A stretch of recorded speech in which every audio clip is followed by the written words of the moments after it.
By the way, Ricardin, I see your comment pre-stream. How dare you for even suggesting that? That is disgusting. Oh, great. Now the dog is going to start. He's been quiet all day.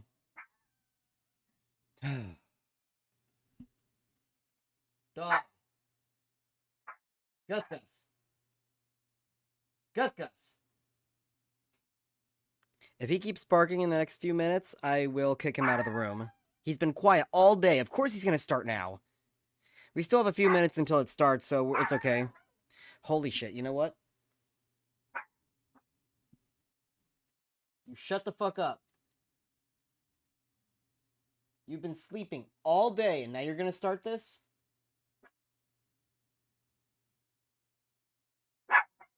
Yep, he's gone. Give me a minute. You've been sleeping all fucking day, and now you're gonna start barking. Come here, you little shit.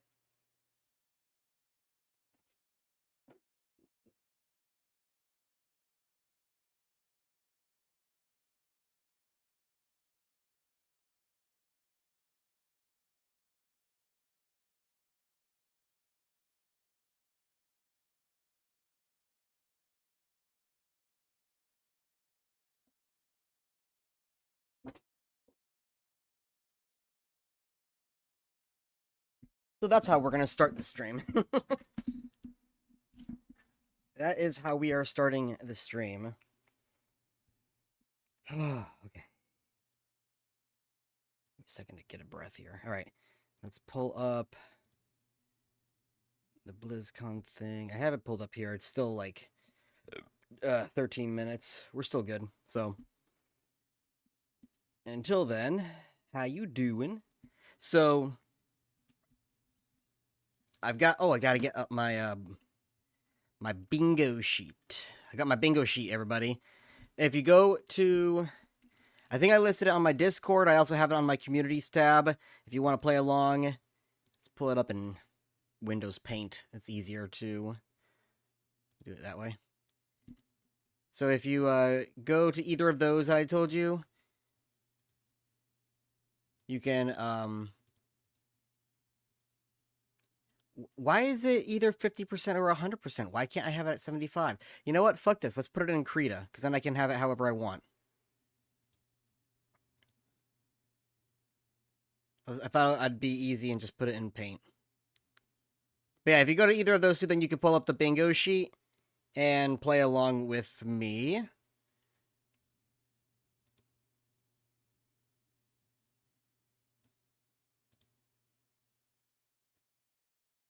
Here, let's crop so we just see that. Okay. Now there's a way to make it so we can see the whole screen.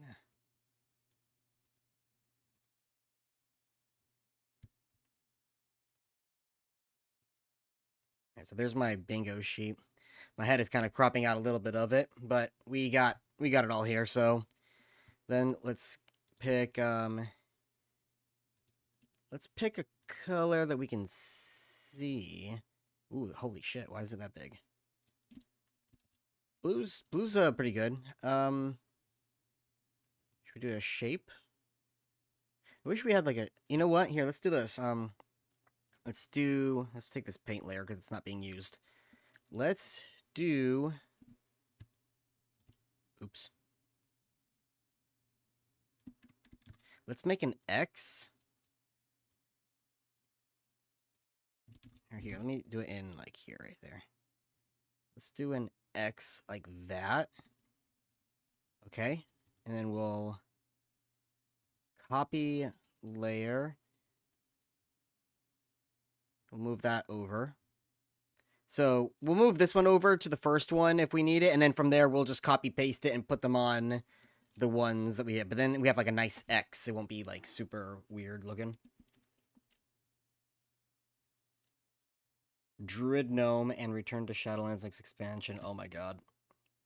No, please. God, no. Kill me. So we got 10 minutes. What are we going to do for 10 minutes? So there has been one more leak that has come out like in the last 10-20 minutes that I kind of saw. I saw, I don't know what, I'm not sure his name because the video kind of just came up in my recommendation. Oh, that's why I'm hot. My fan is facing the wrong way. Yay! Free stream. Bullshit. That works. So, I don't know what his name is because his YouTube channel just kind of got recommended to me because of a Blizzcon leak or whatever, and it's a picture of the floor plan of Blizzcon. It's like a more detailed schedule than what we've gotten, so it's from Blizzcon, but both today and tomorrow under the World of Warcraft, it has listed Sword of Sargeras. So we don't know if that's a feature, if it's a talking point, or if it's the name of the expansion. So we don't know. And then I kind of moused over Alkalon's stream because he's going to be streaming it too, and he was going over that as well. But he had an actual like picture, I think, from BlizzCon that is a big picture of the sword, and it says what sword. So we don't know what it actually means yet, but we do know that at some point they're going to be talking about the Sword of Sargeras, which I don't know why I didn't make that a bingo thing. You know what? Do you think we should, or is it too late? Because now we know they're gonna be talking about it, so I don't think it's right. I don't think we should retroactively add it in. But like, we could probably take out Anduin Returns and put it there. Because I don't think Anduin is going to be returning. I just needed to fill that spot, and that was something that everyone was speculating. So I just kind of went like, let's take it. Yeah. 8 minutes, guys. Let me make sure the sound is good, so if I blow your ears off, forgive me.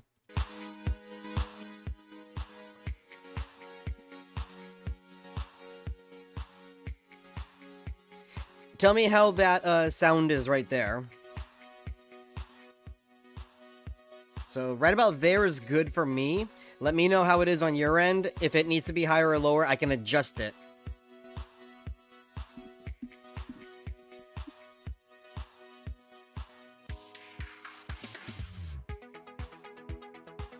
I thought Sword of Sargeras was a private server. No, that is called the Sargeras' Embrace. So actually, I recorded my video this morning. It will be coming out tomorrow morning on that server. Sounds good? All right. So I'm going to mute it until it's time. We got 7 minutes. So Sword of Sargeras. Here, let me pull up the I've got the the big picture of that. So that is it was just announced like yesterday, the day before, or something like 2 days ago, of a private server. Now, not announced. It's actually been announced and been in development for like a couple of years now. And there's a trailer dating back to like a year ago, but the trailer is all in Spanish. So 2 days ago or whenever it was their like official English trailer, like, and it's actually showcasing off all of the development, like all of the gameplay, all of the features, and the trailer itself is like, oh shit. But then if you go to their they don't have a Discord or a website, but they have a Kickstarter, and that's where they have listed everything. And I'm gonna warn you right now, my video talking about it is an hour long. So there's that. So yeah, it's really interesting. I'm actually, there are things about it I don't like. There are unfortunately playable Vulpera, but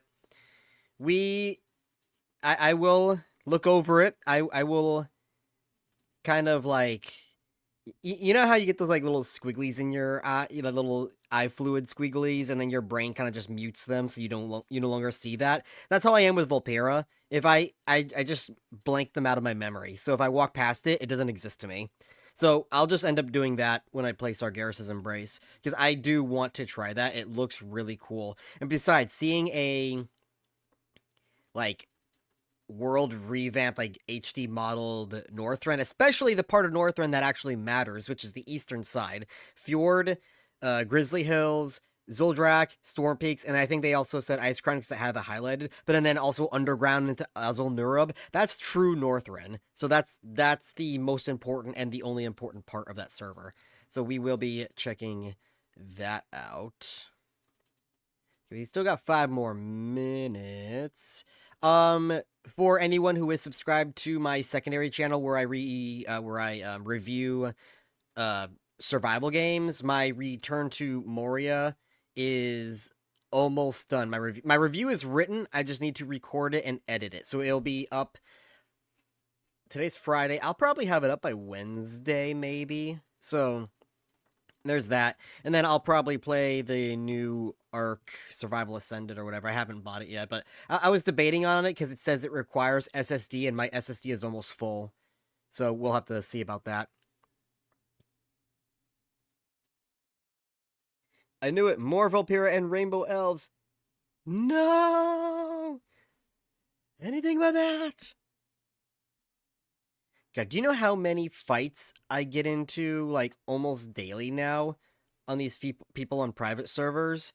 They're like, we should add pride flags and all this other stuff. I'm just like, coming from somebody who is LGBT, I don't say I'm from the community because I personally hate the community. They're just so fucking toxic. But coming from somebody who is an LGBT person, I don't want that. I really don't. It is fucking stupid. It is cringe. And I'm like the only fucking person who doesn't, like, yeah, I'll make gay jokes every now and then because they're funny. I don't mind making fun of gay people or trans people or whatever, because it's like, hello, I'm talking to myself here. I'm making fun of myself at that point. I'll call myself a fag. I'll call myself whatever. I don't give a shit. But I don't wear it on my sleeve. You don't see any rainbow flags behind me. You don't see any of the what's the trans flag or the pink, blue, and white. You don't see any of that right there, right?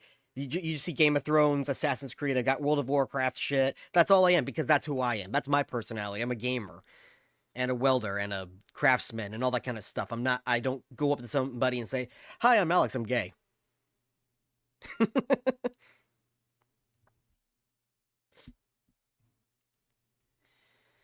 What time is it? We still got like 3 minutes left, so we're still waiting here. A few more minutes. Don't expect any announcements in the first few minutes. Every single BlizzCon, you all know, the first like 5 to 10 minutes is them playing video footage of the past BlizzCon and what community means to us. And then you're going to see some like random, it used to be like random players and then it became developers. So it might be a mix of the two, who knows? But they'll be like, this is what Blizzard means to us. And I shit you not, I watch. There's gonna be somebody like, as a queer, gay, lesbian, something, as a person of color, blah, blah, blah, I feel accepted and welcomed into here, and it's so opening and welcoming, and I swear to God, somebody's gonna say that. Just fucking watch. Now, part of my, bingo sheet, let me close that out, and let's put this back up. Part of my bingo sheet is Metzen on stage, which is going to be in the default spot because we all know he's going to be there. Let me see if I can... There you go. Now you can actually see it better. There you go. I don't have to have it centered. That way you see it. So yeah, BlizzCon, Metzen. I do have Phil Spencer on stage because it's possible, but we don't know for sure. Because now that it is confirmed that they purchased it, they could talk about the future of Blizzard and where it's gonna go. And this is a great spot to talk about that. So that's possible. And from what I've heard, it is highly likely to have a lot of good changes come to Blizzard because of the Microsoft merger. Because I will maximize this in a second here. Because of other companies who have been bought under Microsoft, and now because of the Game Pass and everything and how they operate, a lot of game studios have been told by Microsoft, like, yeah, do what you're gonna do as long as you're providing content and you're doing it on a decent regular basis. You don't have to be rushed to a certain schedule, but as long as you give us something every so often, do what you want to do. Do what you want to do. Make it good. And we're not pressuring you to add stores in or any sort of monetization because we get all of our money from the Game Pass. So if that is to be believed on how they operate, which it seems to be because I've seen like, here we go, Obsidian and other companies, it's very bright future. All right, so let's go. 7, 6, 5, 4, 3, 2, 1. I will try to keep my talking to a minimum here if they're talking about something important. But if it's not something important, then who the fuck cares? Like this. See, I told you! It's gonna be our journey through Blizzard, what it means to us.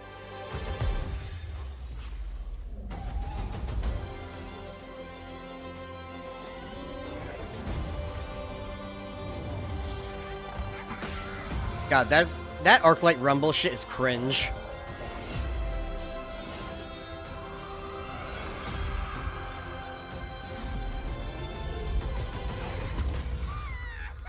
Oh my god.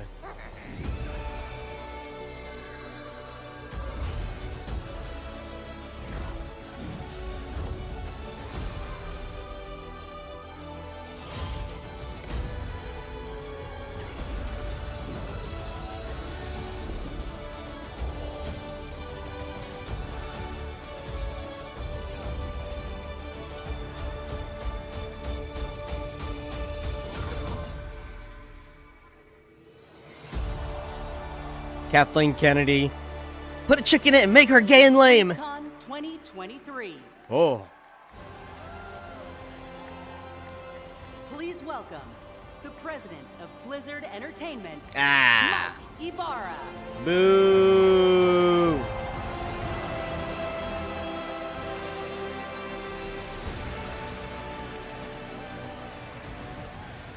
By the way, if you look close enough, not every seat is filled.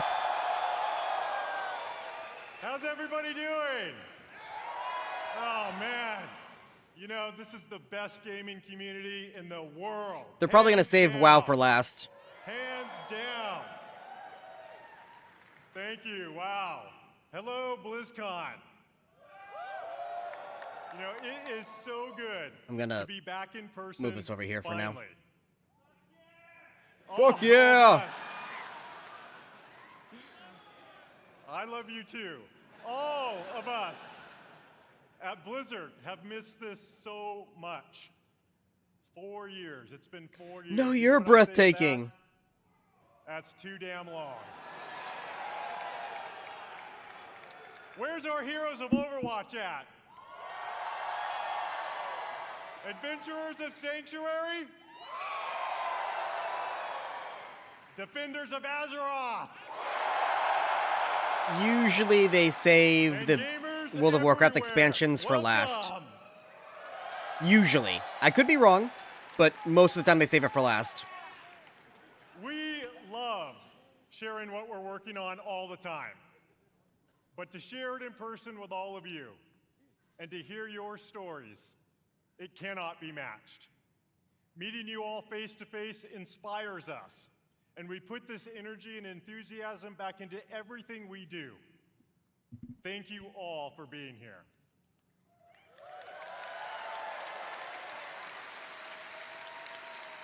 In fact, we have tens of thousands of you here in Anaheim, California today, and we hope you enjoy the immersive experience we've created here at the show. We also have millions of people watching right now on stream.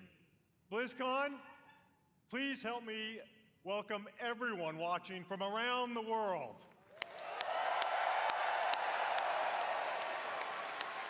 Oh, apparently the Hateforge server just launched today. I completely forgot that Whether existed. You're a hardcore or a casual gamer, or if it's been a while since you picked up one of our games, we're here to show you the Blizzard we are today and the Blizzard we are becoming. Show us what you're But becoming. BlizzCon I don't isn't care just what you are about today, the because you're latest shit today. updates from Blizzard. It's all about you. Players are at the forefront of everything we do, and we're devoted to supporting these incredible communities, communities you can be proud of to be part of. All of us, gamers, developers, and fans, we all are united in our shared love for gaming. The person sitting next to you or watching online and chat with you could be your next guildmate, teammate, or lifelong friend. Or get me We killed in all Turtle have WoW. this in common. I've always felt Blizzard brings players together a little differently. Our players have made connections that span continents, languages, and generations. We all have that one story, that incredible play of the game, that clutch card draw, or that raid encounter that your guild barely survived. I know,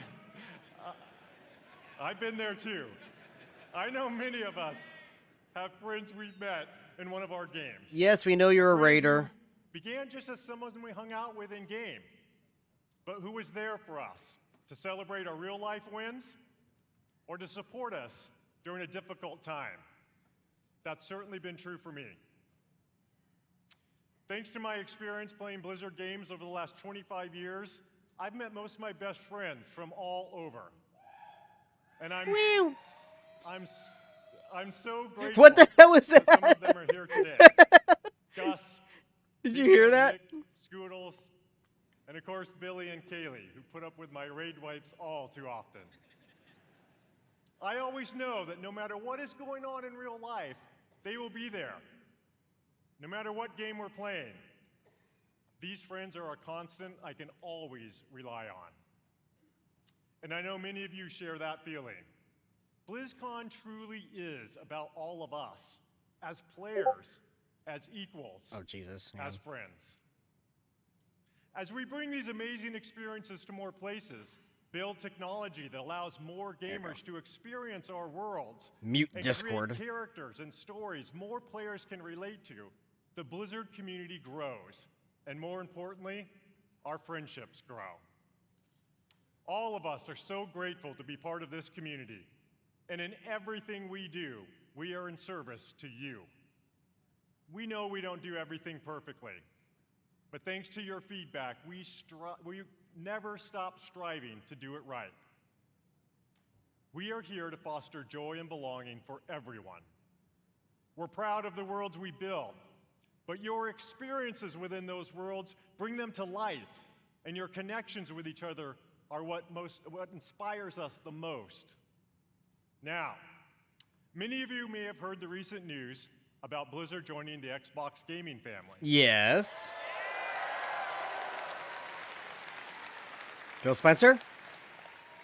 Both Blizzard and Xbox believe that gaming is a unifier, that we should all be able to play anywhere and any way we want Consoles? to play. Consoles? That when the creativity of some of the best developers, artists, and Game Pass? storytellers in the world is fearlessly unleashed, everyone wins. With that in mind, someone is here backstage who'd like to say hello. Oh, come on, Phil Spencer. Give me my first bingo sheet. Come on. I got it ready to Over the move. years, he and I play a bunch of games together. Come on. Please join me in welcoming my friend, our friend, the CEO of Microsoft Gaming, Phil Spencer. I knew it! All right, mark it on your bingo.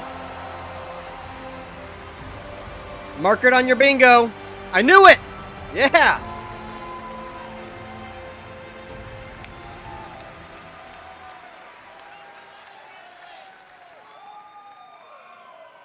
Thank you, Mike. And hello, everybody, BlizzCon. This is my first BlizzCon ever. And it's great to feel... All right, we actually might hear some good stuff here. You are the reason we make games. Your love for these games truly is inspiring. Mm-hmm. I recently have spent so much time playing Poppy Phil. Diablo 4 with my friends. Season 2 is awesome. And I can tell you that I can't wait for you to see what the team has planned for that game. It's going to be awesome. Blizzard occupies a special place in the gaming industry, for me as well.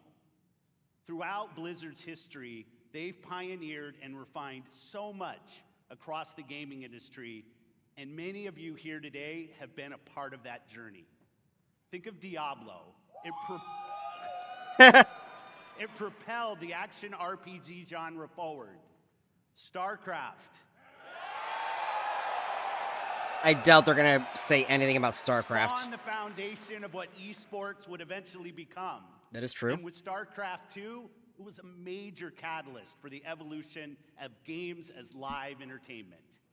World of Warcraft. changed not only how people developed and supported games, but really it introduced a much wider audience to the concept of online communities. And Overwatch not only reimagined gameplay, but also the representation possible in class-based shooters. Blizzard's influence is everywhere, and because of its enduring legacy and phenomenal revolutionary development, with a care and a craft that is incredibly rare in this industry. Our commitment at Xbox is to bring more great games. Shit, my friend to just got more into an players accident. in more places. He's cool. It's just cosmetic Now damage. that Blizzard is part of Xbox, we will nurture the essence of what has made Blizzard unique. I hope so.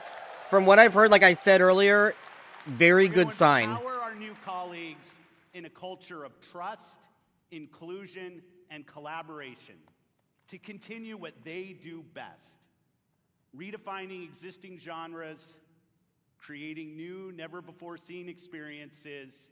That's what we and want to hear. Uniting players globally in new ways, in Azeroth, in Sanctuary, in near-future Earth, and beyond. It has been a privilege to welcome the teams at Blizzard to Xbox, and I'm honored to be able to be here to help welcome all of you. He's a normie. He'll come back with to res BlizzCon sickness. 2023.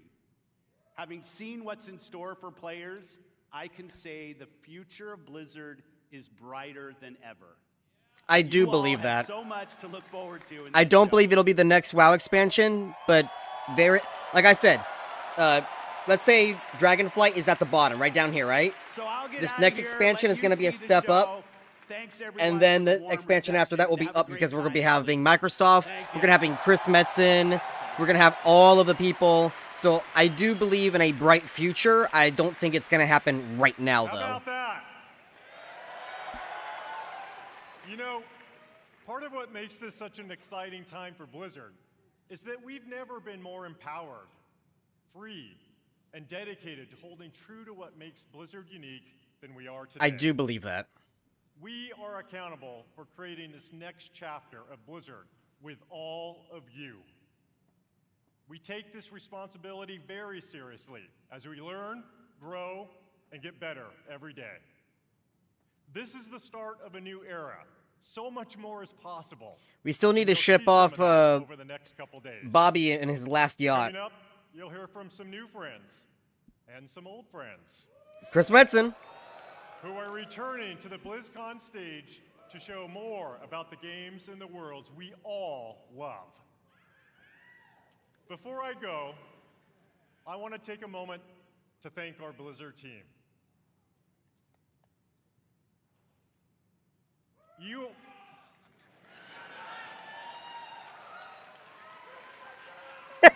He's like waiting for the applause, doesn't happen, and then they're like, oh wait, we're supposed to applause.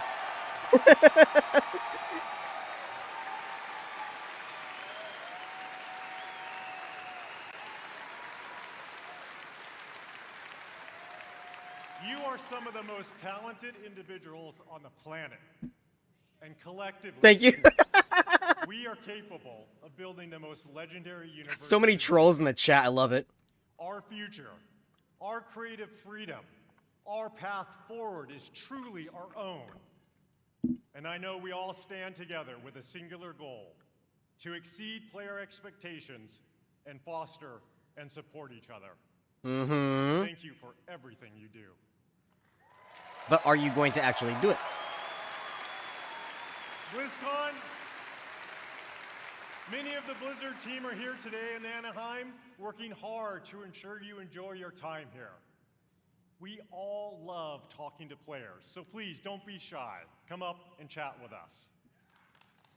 Finally, But you on canceled behalf of Q&A. everyone at Blizzard, we want to say thank you, thank you, thank you, from the bottom of my heart to our players, past, present, and future. Thank you for your passion and your honesty. And most importantly, thank you for being part of our communities. This is what BlizzCon is all about. You gotta hold up the applause Everything sign. we do Applause now. for all of you. And it's an honor to be a part of these worlds with you. Now, welcome to Blizzcon.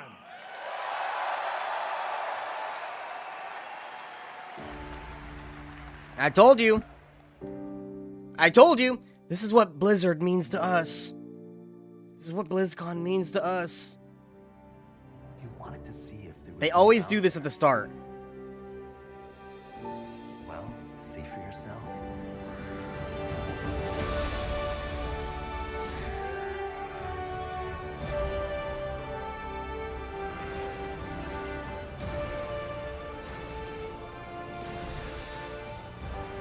I'm gonna kick every one of you in the face.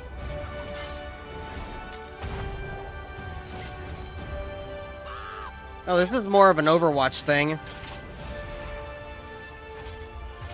see you at the finish line. Did you really think this would be a fair fight? Oh my god. That was disgusting. Yo, nerf this! Yeah, this is all Overwatch. Never mind. I'm in my widow era now. I give zero shits about Overwatch.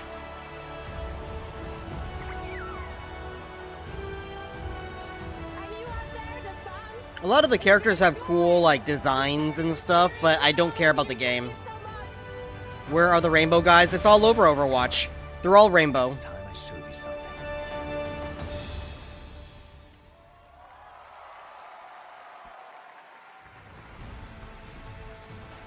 Please welcome Overwatch Game Director, Aaron Keller.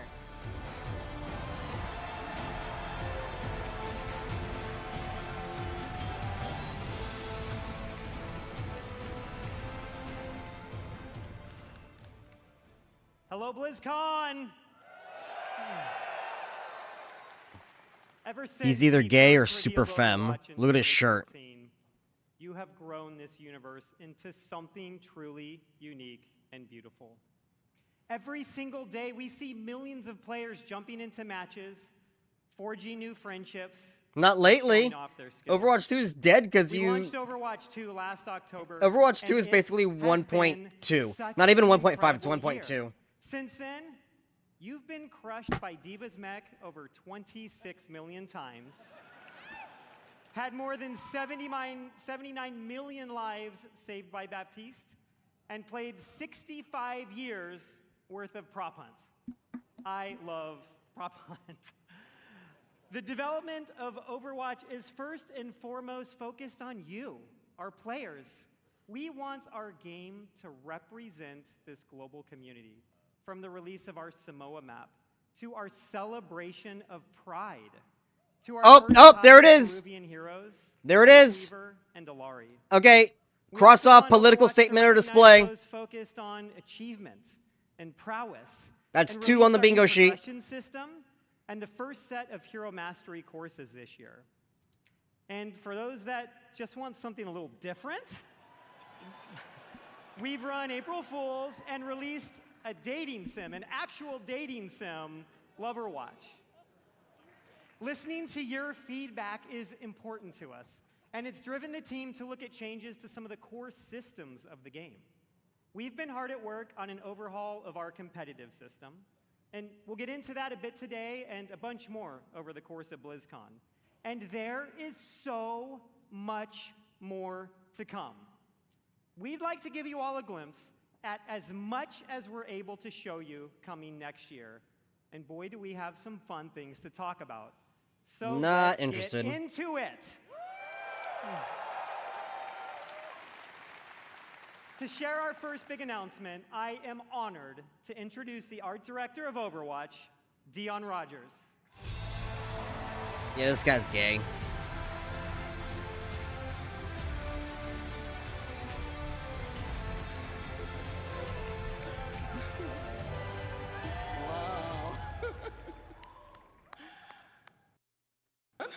What was that? The sound just like cut out. Sorry, I'm a bit excited. The energy is awesome in here. You know, Aaron and I have been working on this universe since before Overwatch had a name. Working together with an incredible team back at Blizzard. Many are with us today at BlizzCon. Creating such an incredible game with so many amazing people and seeing what it means to you all, it's meant everything to us. And out of all the things we work on, one of our favorites is to create new heroes. You know, Overwatch is full of big personalities, and it takes a special individual to really stand out. And the team has been working hard to make sure no one could predict who this next hero is. We haven't leaked any articles. We haven't leaked a spray or two. And we've left 0 hints. Especially Yeah, see, that means it happened, but Samoa map. I didn't even know because I don't care about Overwatch. Who's ready to meet the newest hero?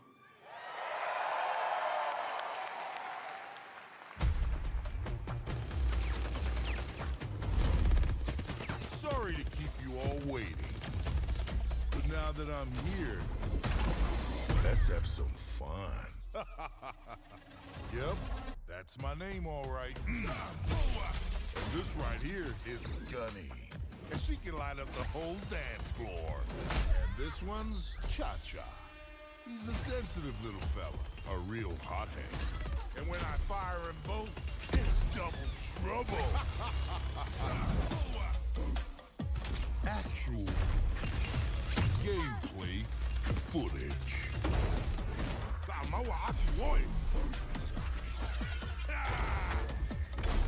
Going so soon. I already know all of the people are gonna be like, look, they're doing the stereotype of fat Samoans. Don't tell me that's it.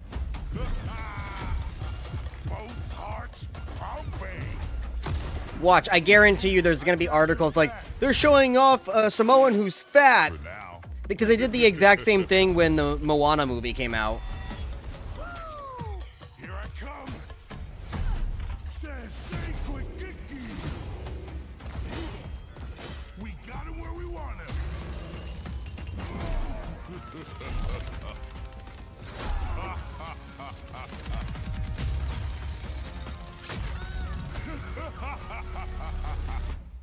Unbelievable. So was I worth the wait? We're gonna have a hell of That's what I'm saying, Firesworn. That literally these fucking people online are going to start writing articles like, look, why do they always show off Samoans looking like that? Because they did the exact same thing in Moana. It's all stupid, but I'm just calling that it's going to happen. He was first introduced, you guys know. I really don't care. I like that body type. I dated a dude who was that big. Ever since that first And he looks like a Samoan, but he wasn't. When he may become a playable hero. We're excited. We finally have our first Samoan He hero. actually looked exactly like Maui, whatever his name is, from Moana. Mauga, his name Like, he had the means long curly mountain hair. Samoan. His facial, He portrays himself everything as a looked big, just like loud him. brute. However, this is just a facade. It was crazy. And he had the exact same personality, which is Always funny. One step ahead of his enemies. One of the core goals whenever we make an Overwatch character is that people see themselves in our heroes. We're always Oh, yeah, trying to it's create all a AI representation written anyway. with each hero. And with Mauga, we got a lot of help, actually. Even his tattoo was created by an amazing Samoan tattoo artist named C.E. Lufau. Mauga's And super fun. why do we care about that? It was awesome. Mauga's super fun to play. He's easy to learn, hard to master, with what I like to call a brutal but cunning play style. We hope you love him as much as we do. Okay. Thank you. Okay. Join us later today for a Mauga Deep Dive panel taking place here at the Blizzcon Arena and online for people at home. We'll talk with the team that helped create Mauga and also how to best utilize his amazing abilities when he joins Overwatch in Season 8. Finally, we know Mauga's going to be pretty awesome when he joins competitive play. But before then, some of the best players in the world are competing in this weekend's Overwatch World Cup. Let's check it out. Oh my god, no one cares. Legacy. Legacy is forever. It's not big news, they're just padding time, Firesworn. All year long, teams around around the world. That's why they spent have 20 died, minutes talking chasing about glory, stuff. hoping to etch their homeland. I did like Phil Spencer coming on stage, though, and talking about stuff. That was good. But most of it was Mike Ybarra padding. They've tasted victory. They've overcome defeat. And all along, the hopes of their fans have lifted them up. Absolutely beautiful. And now, I don't get how people can have fun in this game. These kinds of games where it's just matchmaking over and over and over, I get bored after an hour. for the first time in 4 years, I played the we're all beta back in together the day once on both more, PC and back PlayStation 4, to where it and I all swear I began. lasted an hour, I was done. Each team I was like, can see that's their it. name on I'm the done. championship trophy. The community has rallied behind them, and the wait is finally over. I've missed you dearly. The Overwatch World Cup Finals start now.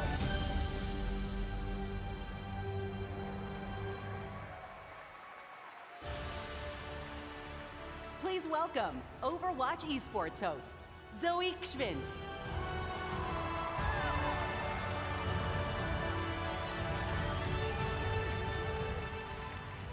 Wow, fantastic to see all those memories on the big screen. And we're here to make some more. What's up, Blizzcon? It's so great to be back here after 4 years. I'm not even gonna say of it. the Overwatch World Cup. This event has always been such a special event because it truly serves as a worldwide tribute to the beautiful and diverse Overwatch community. This weekend, we get Like- to celebrate teams and players from around the world. Why is each half of your with a shirt unique tucked in take and the other on half their is not? styles, their different Look at her. personalities. We're gonna see Look different at the metas shirt. emerge Half of the even. shirt is tucked in, half of it's Just not. Very exciting to see familiar Why? faces, big household names in the competitive Overwatch scene take the stage, form those star-studded lineups, Fearless, Super, Gushue, and the likes. But What? each year, we also get to witness new players emerging onto the scene, taking the spotlight. It truly is a special event for a special community, and I'm very honored and truly happy to be part of it all.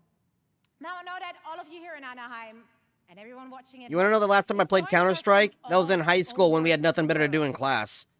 As you can see, Didn't touch it all ever are since. Players. Among them, a former 3-time World Cup champions, Team South Korea, and the only team that managed thus far to stop their reign, and that is the United States of America.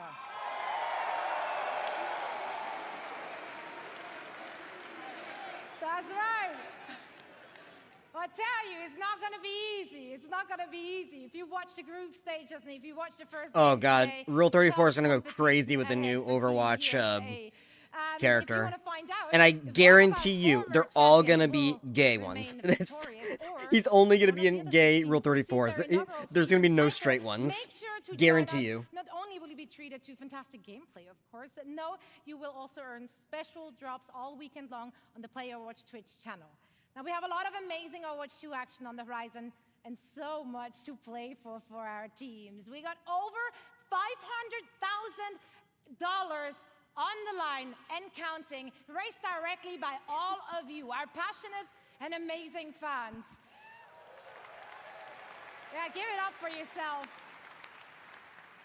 Did Now, they of sell a course, bunch of the skins winners to will raise that walk money? away with a big bag, Y'all remember but that when they did that for World of this Warcraft year, tournament? each They made the and every players single fund player their out of the own 43 teams thing. participating will be earning a share. And this is unprecedented in Overwatch esports history, and it would not be possible without all of you. So once again, thank you so Oh my so god, I much. just pulled up Facebook and it's the first thing on Facebook is that new Overwatch character.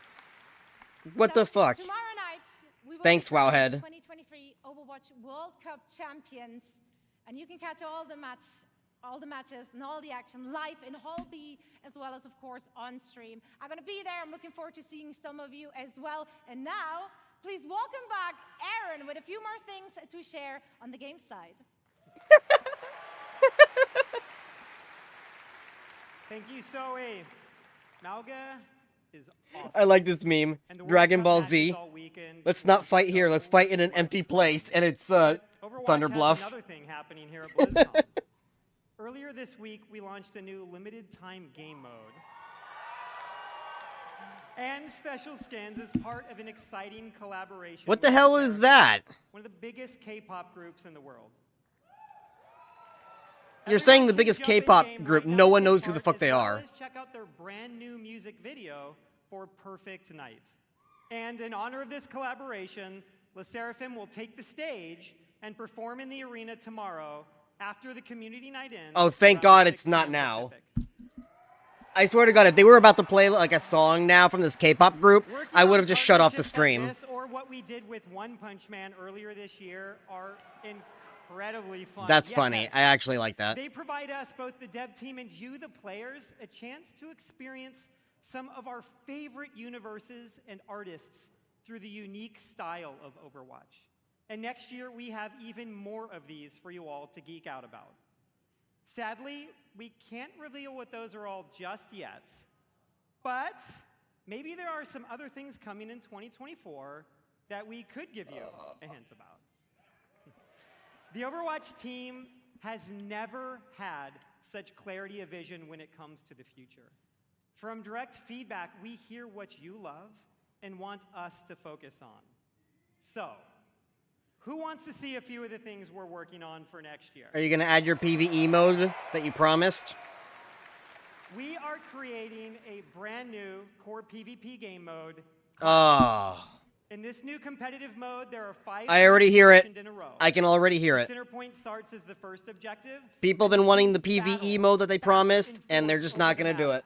Pushing into enemy territory or defending their I own. really don't give two Once a shits. team It's captures just all the 5 principle of points it. or reaches the maximum score, they win. Our initial Clash map is a tribute to a location we showed at Overwatch's first BlizzCon.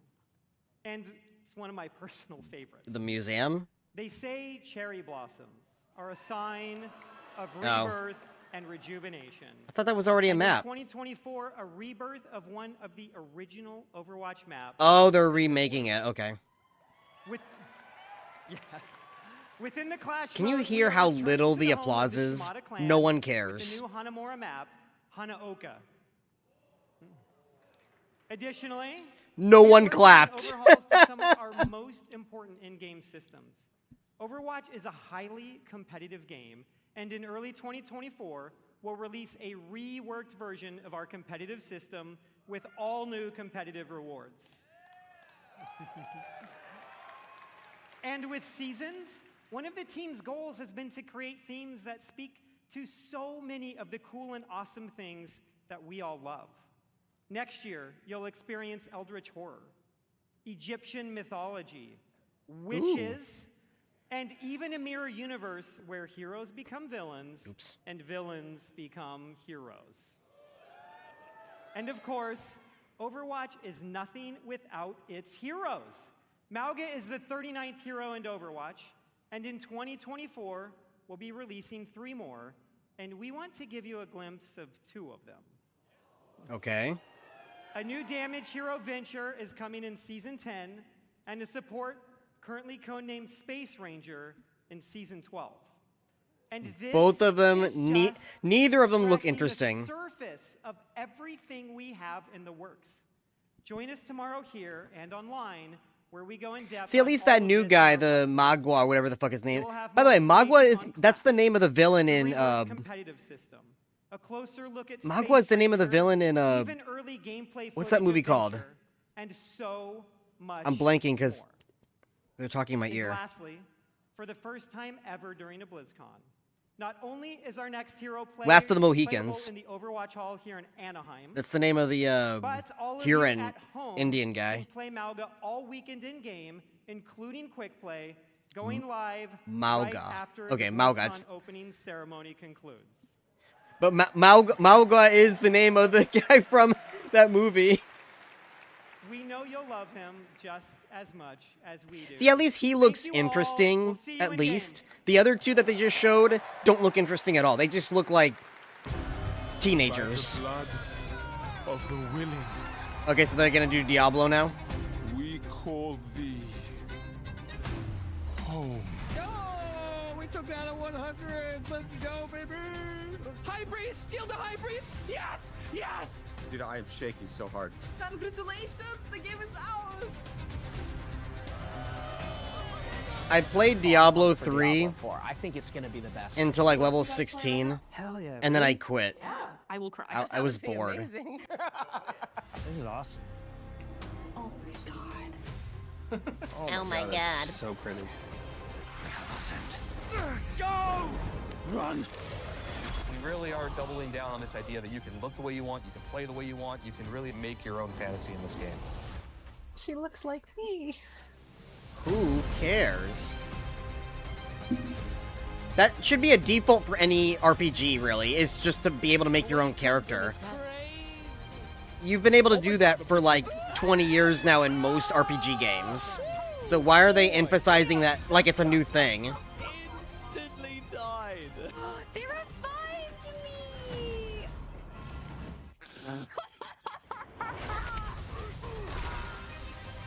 I'm gonna find some demons and I'm gonna shove my green foot right up there. Yeah, let's go! Level 100! There are literally like goosebumps. Go down a bit more, go down a bit more, go down a bit more. You got her! Yes, let's go! Fireswarm, that's not my point. My point is they're acting like it's something new. It's not. Games have been doing it for 20 years. Fight the darkness. Break the chain. They're like, I can actually make a character that looks like me. Have you not been able to in other RPGs? Tons of RPGs let you do that. You can pet the dogs, by the way.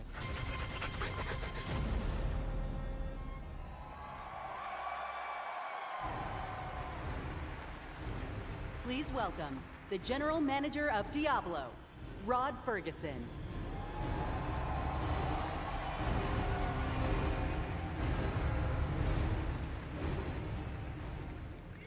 How's everybody doing? Having fun? Where's Megan Fox? This feels amazing. So glad you're here. And I'm so happy the people at home are here as well. You know, watching that was such a great reminder of what a fantastic community we have and what an exciting year it's been. Now, you might have missed it, but in there was a clip of a blind gamer, Tylenif, defeating our hardest boss, Uber Lilith.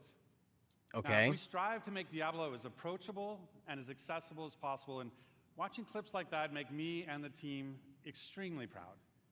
And of course, I love the tattoos. I am actually curious on that. How do you make a Over game accessible for 1,000 blind people? Got permanent Diablo tattoos at our Hell's Inc. events, including me. That is something I want to know. How do you do that?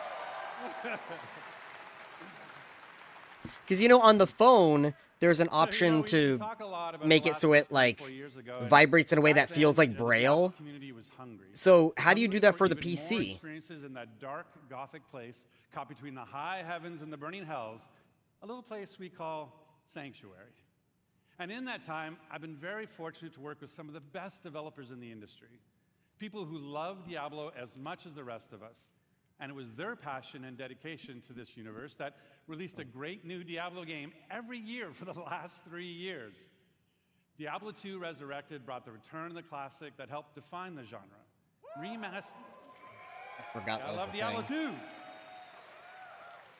So it's remastered for a new generation now for PC and console. And Diablo Immortal brought Sanctuary to mobile for the first time, bringing millions of new players into our universe. That's a You meme. might not know this, but 60% of Diablo Immortal players have never played a Diablo game before. Yeah, because they're mobile game players. And then, of course, there's Diablo 4. Now, it was that kind of excitement that made it the biggest launch in Blizzard's history. And it That means is so true, much to Firesworn. see how you've embraced it. I'll concede to that. You know, we've played over 1.5 billion hours together so far, and it's your love for the game that drives us. Thanks to you, we've made a lot of changes over the last 5 months. In fact, our patch notes for Season of Blood, our second season, were over 14,000 words long, because that is how much our community has influenced and will continue to influence the evolution of Sanctuary. And if you haven't yet made that leap into the darkest Diablo story ever told, now is the perfect time to pick your class, build your character, join Phil Spencer, and see what the hell it's all about. And with that, I'd like to introduce Diablo 4's 2 production directors. They help lead the teams who are building everything we do today and everything moving forward. Please welcome Tiffany Watt and Chris Wilson.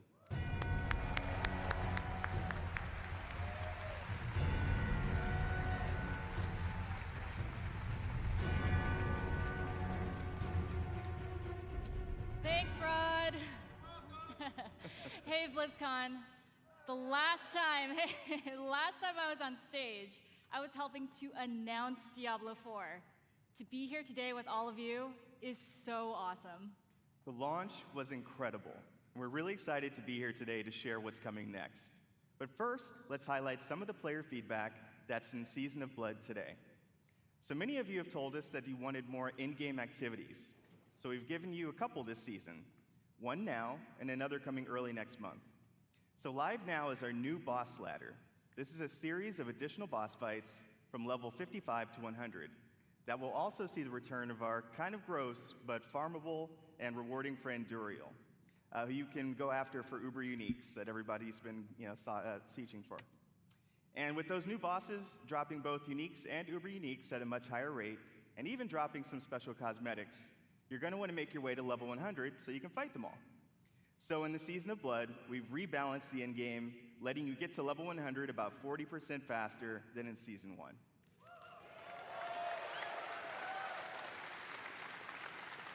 I know I've been taking advantage of that experience boost, and I have 2 characters in Season 2 already. Of course, all that leveling is about getting that amazing loot. So we've also changed how item power works. We've raised the power cap, and it's now more closely tied to the level of monster you defeat to get it. The more challenging the fight, the better the loot. There's still lots of work to be done with reworking itemization. In fact, it's one of our highest priorities. But this, along with upgrades to some of our unique items, is a great first step. So please keep that feedback coming. Now let's talk about quality of life. Here's a few improvements that came directly from you. All of your renown rewards now carry over season to season and from the Eternal Realm. Additional character slots. We added 2 this season, so you can create even more characters and try different builds. A targeting dummy has been added to Kyoto. Apparently there's a new World of Warcraft leak. This one looks more fake, but it's kind of funny. New race, Tygon. Which, I already see the furry jokes, but I actually have been asking for Tygon for years. They've been in the game since vanilla. So you can die almost twice as often. I have actually been asking for them for years. And just by, let's say this is real. If that is real, it doesn't look like super exaggerated like the other furry races. It actually looks like a legit tiger. It actually looks pretty cool, but I think it's fake. That will let you relive some of the fun from Season of the Malignant. Would be cool if it's real, though. Once again, corpses will automatically do your bidding just by being in your presence. Then on December 5th, we'll also be adding an enchanting preview to the Occultist.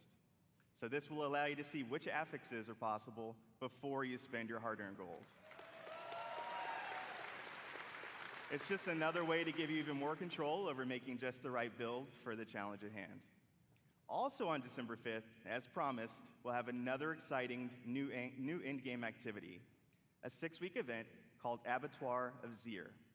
It's a highly replayable pinnacle experience designed for players who have reached level 100, slain Uber Duriel, and mastered all of the other challenges that Season of Blood has to offer. Those who survive will attain a paragon glyph constructed of the Vampire Lord's very own blood. But beware, Abattoir of Zir starts difficult and only gets harder. And of course, as we near the end of Season of Blood, it'll be holiday time, not only here, but in Sanctuary as well. Our first ever holiday event, Midwinter Blight, starts on December 12th. I do like a lot of the designs of characters from Diablo. Like, the world and the design and everything looks really cool and interesting. I just have no interest in top-down view ARPGs. And be sure to keep your eyes peeled for a mysterious red-cloaked terror. Nothing is as terrifying as Chris's puns, but I will be sure to check out Midwinter Blight. From there, we are on to Season 3. We can't go into too much detail now, but with the endgame being so important, let's talk about leaderboards. We're creating a whole new type of weekly challenge dungeon called the Gauntlet, where the heroes of Sanctuary can compete for their class ranking against their friends, their clan, or anyone in the world. Watch out, Mike Ibarra. I am coming for you.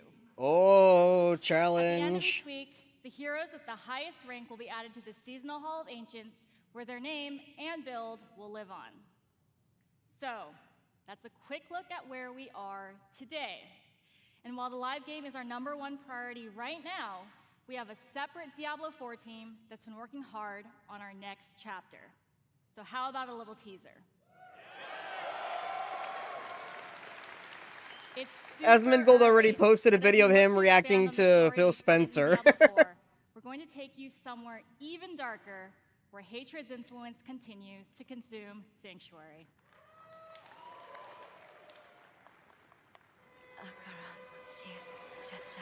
We have each played a part in what has happened here. You abdicated your choice to this child. And with every step she takes, I grow stronger. There will be no salvation in the light.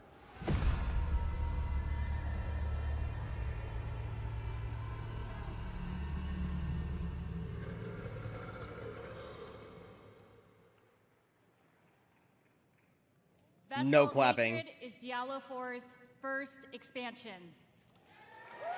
There it is. Everyone's like, what the fuck was that? It's like, oh, okay. The campaign will continue the dark tale that began in Diablo 4 as we learn the fate of the prime evil Mephisto and his demonic plans for Sanctuary. Isn't Mephisto like a Marvel To do character or that, something? We'll be visiting a region new to Diablo 4 and a Or a fan DC favorite character? I of don't know. Diablo It's all the 2. same shit to me. The lush jungles known to outsiders as Torajan, but known by the locals as Nahantu. With this new story set in a mysterious new region comes new ways to play, new evils to vanquish, and, of course, a completely new class never seen before in the Diablo universe. Oh, really? It's gonna be like a voodoo user. Watch. Vessel of Hatred releases late next year. It's gonna be like a and we cannot wait Venomancer to or a share more voodoo about it person. this summer. Watch. Now, before we leave, we want you to know. I mean, like, there's that it's shaman your or whatever the passion hell that character it is that already uses that kind of feedback magic, will so maybe continue not. to help us But probably like a evolve and Venomancer. improve the Diablo 4 experience for years to come. Something to fit with the jungle We theme. couldn't be more excited about our future, and we hope that you are too. Wait, Our so you're team not has gonna put in a announce the lot new of hard class? work, and we love seeing your love for this game. So please join us tomorrow. We have a special Diablo 4 campfire panel where we'll be Yeah, sharing more come details so about we the can tell you expansion, what it is, because we need deeper people to dive actually on some show of the up. upcoming game changes, and we'll also have a special Q&A session to close it out. So enjoy So the wait, rest they're of the having a show. Q&A, Thank but World you, of and Warcraft we'll is see you in not? Sanctuary. They're having a Q&A, but World of Warcraft is not. Oh, hell. No, we ain't doing this. Okay, so now we're on to the Warcraft section. Here we go.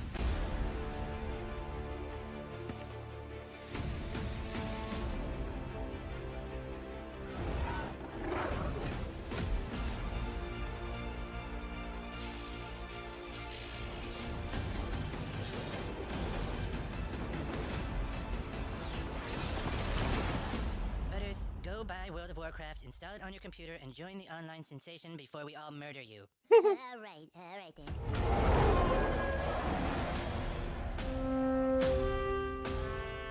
Welcome to the world of Warcraft. Alright, here we go. And I'm a shaman. I'm Mr. T, and this And I- is my night elf mohawk. This is my night elf mohawk. Shut up, fool! Shut up, fool! Oh, I remember that! That's awesome! That would be the world of Warcraft. You're a player in the NFL, but what you're most proud of is that you've rated 3rd nationally in dungeon progression.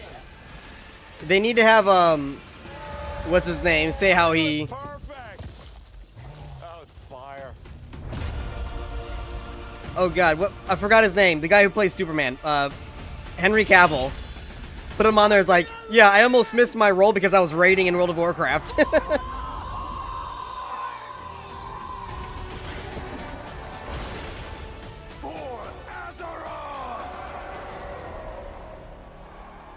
All right, come on, Chris Metzen.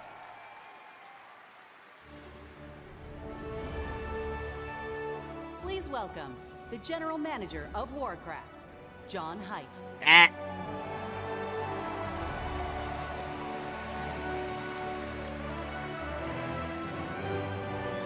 I don't like this guy. I really don't like this guy.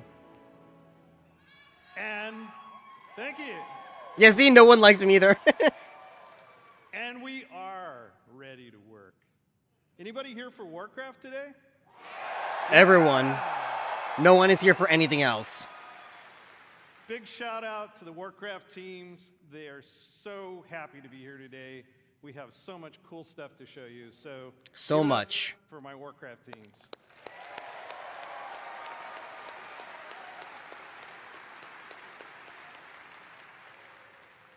Can you believe that almost 30 years ago, a dispute between orcs and humans led to Warcraft 1 Reforged? fantasy adventures in video game history.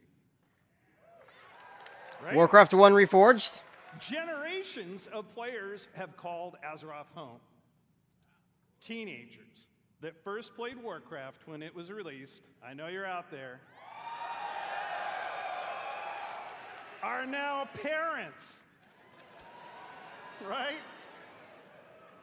Raising new heroes to take on the raids and battlegrounds of this timeless adventure. It's those Warcraft shared movie would be stories cool, but a about lot of people have both been speculating a in-game and Netflix out Netflix show. that make up this universe. Today is a great day for Warcraft.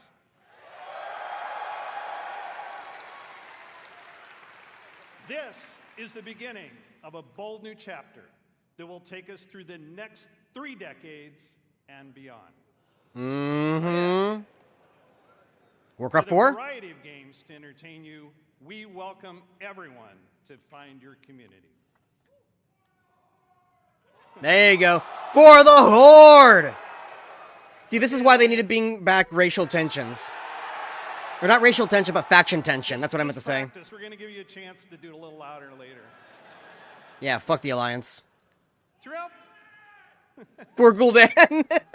Throughout the taverns of Azeroth, tall tales of adventure are retold through the whimsical and clever card play of Hearthstone. Yeah.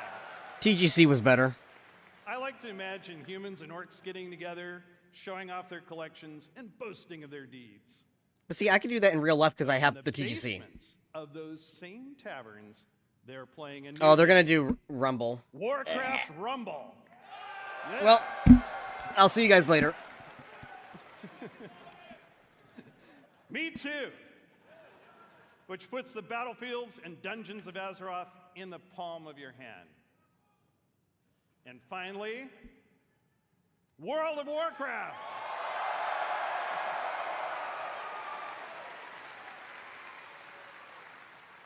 WoW immerses us into Azeroth, where we are the champions fighting alongside each other in shared adventure. Almost 20 years ago, WoW revolutionized online communities and reimagined the enduring entertainment of massively multiplayer gaming. The very first Blizzcon was introduced our first expansion, so it's only fitting that we're here today to lay the foundation for WoW's future. Okay. Yeah. Azeroth is a home we can always escape to. A home that is always waiting for us. Together, we build this universe. Our teams craft the worlds and the adventures, but it is all of you who bring it to life. You are the heartbeat of the brand new adventures that are about to unfold. Stop padding. From all of us on the Warcraft teams here at Blizzard Entertainment, thank you.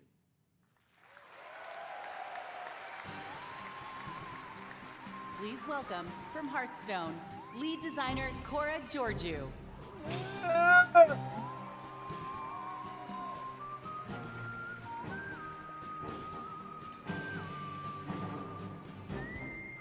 Are those cowboy boots? BlizzCon. Well, I have a pretty good view from up here. It's really nice to see you all. I mean, she looks good. We are thrilled to soon be celebrating Hearthstone's 10th It's just the cowboy anniversary. boots don't really matter. Has it been 10 years already? Oh my I god. know. I'm getting old. No, I'm getting It's old. a decade of telling tales around Azeroth with all Fuck, of that you. means I was 19?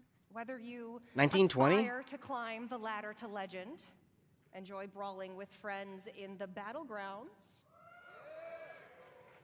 or maybe you've just listened to the 10-hour version of the Saviors of Uldum theme song.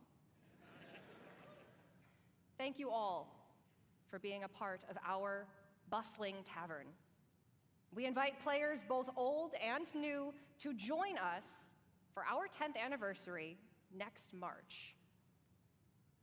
But we have so much to enjoy before then, so let's talk about what's happening right now in Hearthstone and in Battlegrounds.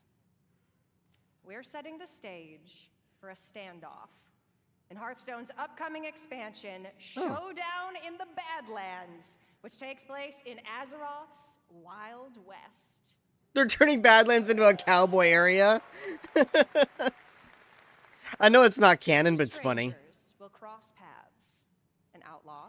I will say I like the concepts of the various expansions, and I like the trailers and the art and stuff, but it's still a shitty, stupid game. Okay. In the beginning, I was all alone, trying my best to do some good out there. But it didn't take long to realize that, with the right friends, everything would change. Step aside.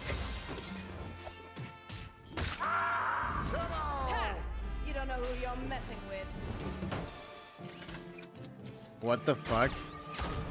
They knew the townsfolk were up to something sinister. That actually looks cool. And it was like a powder keg, waiting to explode.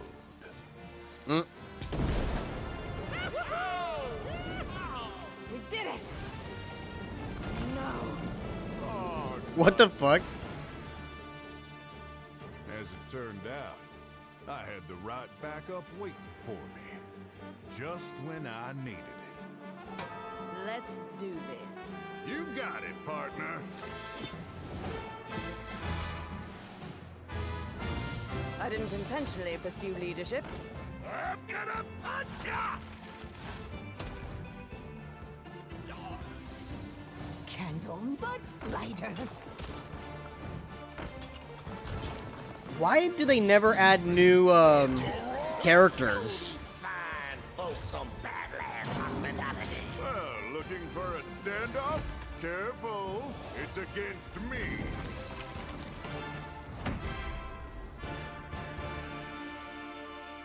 Like, TGC had so many hero cards. Why do they never add new hero cards? That's right. Our beloved Reno Jackson and Elise Starseeker are getting an origin tale. Oh, God. They'll work together to save the Badlands Literally no from one the clapped. Bloodrock Town's nefarious mining operation. Singleton decks are returning. With No one cards is like clapping. Reno Lone Ranger, Hearthstone's first ever neutral hero card. We'll talk more about him at the What's Next panel later today, where we'll also be revealing a motherlode of exciting new cards. You can get your hands on them and more when Showdown in the Badlands releases on November 14th. Is this when we're supposed to clap?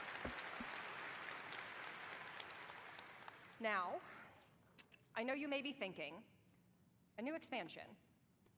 That's a lot of new cards, on top of 5 sets that are already in the standard rotation. And if you're a new player or you're coming back after a break, that can be a little overwhelming. So we have been hard at work to make it easier than ever to join us. We're excited to announce catch-up packs. Oh god. Ketchup packets. These are game-changing for getting your collection caught up. You see what we did there? Instead of the typical 5 cards you'd find in a regular Hearthstone card pack, you can get up to 50 cards from a single catch-up pack.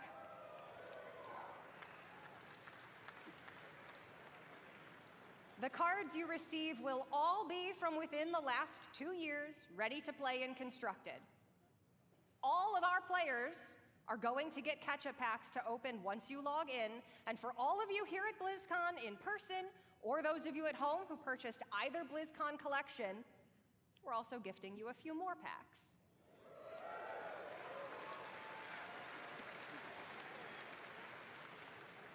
For anyone who's been away for a while, all of these packs can add up to hundreds of cards. We'll also be adding quite a few of them into pre-purchase bundles for Showdown in the Badlands.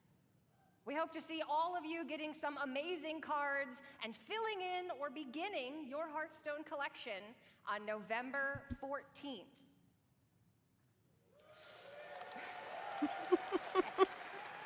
This is so bad. All right. I feel like we might have some Battlegrounds fans out here. Yeah. So you might remember then that the last time we were all together at BlizzCon, we unveiled Battlegrounds. Therapist Aku, they just started WoW stuff. They're starting with Hearthstone. They'll probably do Rumble next, and then they'll do Classic and actually World of Warcraft. So we got a few more minutes here. Is what inspired the new mode we're debuting here today. Queuing up as a party for a lobby is great, but ultimately, you play against each other. What if you could actually play? It's just really sad how they stop for applause, then no one applauses. Sounds fun, doesn't it?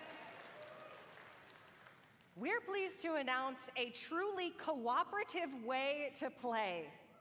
Battlegrounds Duos.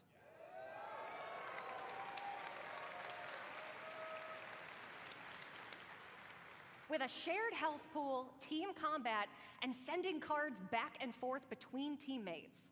Now you can fight with your friends instead of against them. We were inspired by the Battleground community's creativity, finding ways to team up and help each other achieve top 4.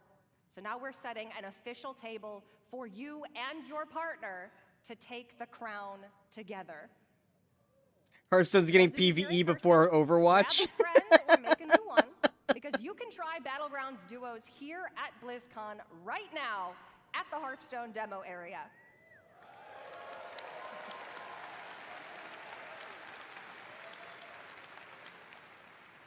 We're planning to launch this new way to play for everyone early next year, and you can learn more later today and see the new heroes and minions that make teamwork so fun in Battlegrounds. Like, no one's applauding, and they're like, oh wait, this is when we're supposed to applause. It's dream work. We love teamwork.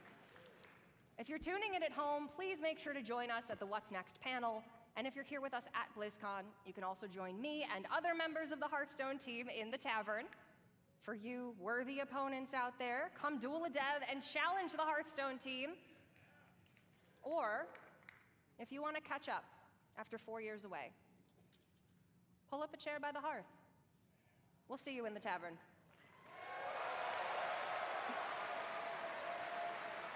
All right. They're probably, yeah, Rumble's next. So after Rumble, guys, then we're actually going to see some good shit. Hopefully.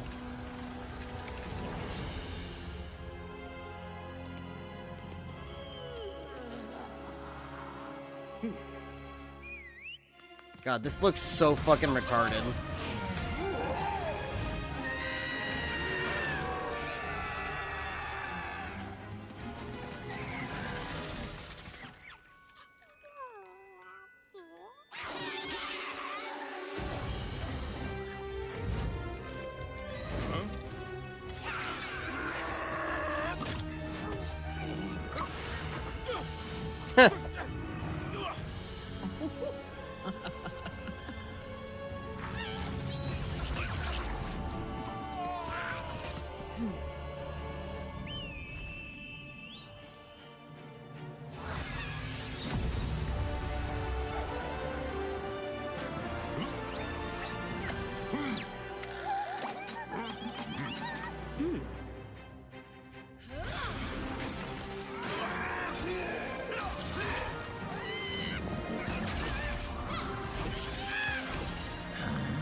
Please welcome, from Warcraft Rumble, executive producer, Vic Sarath.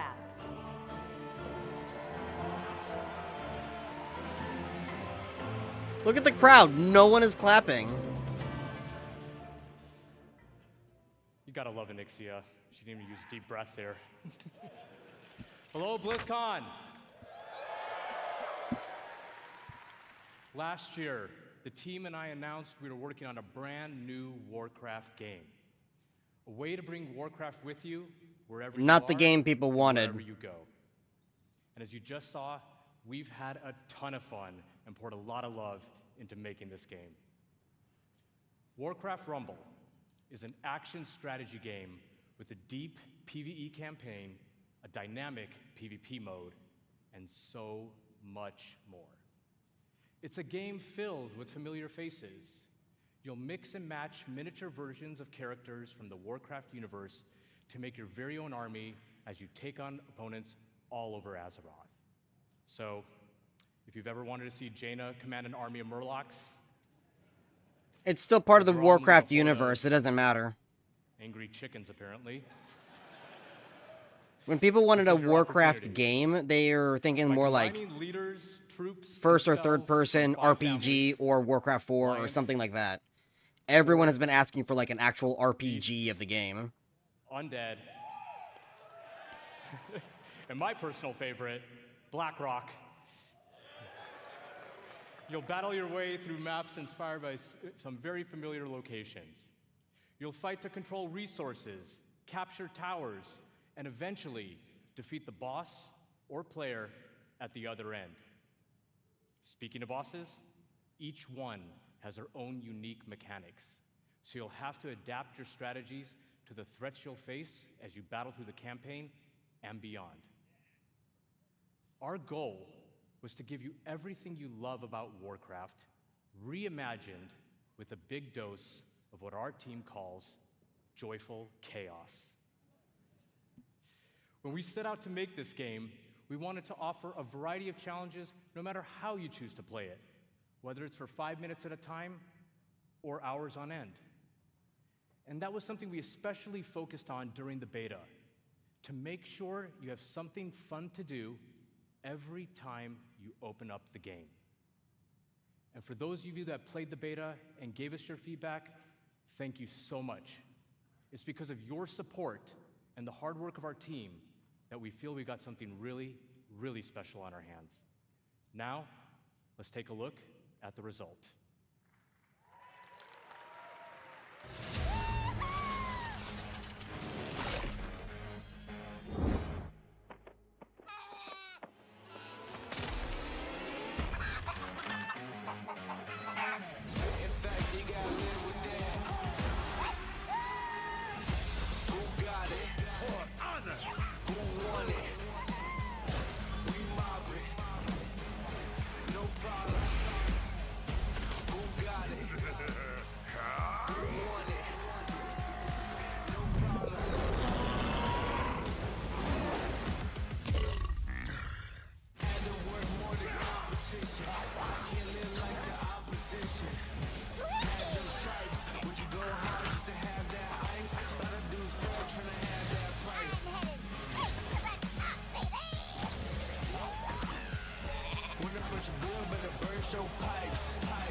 I gotta admit, it's pretty cool watching that video and just thinking about how far we've come since last year.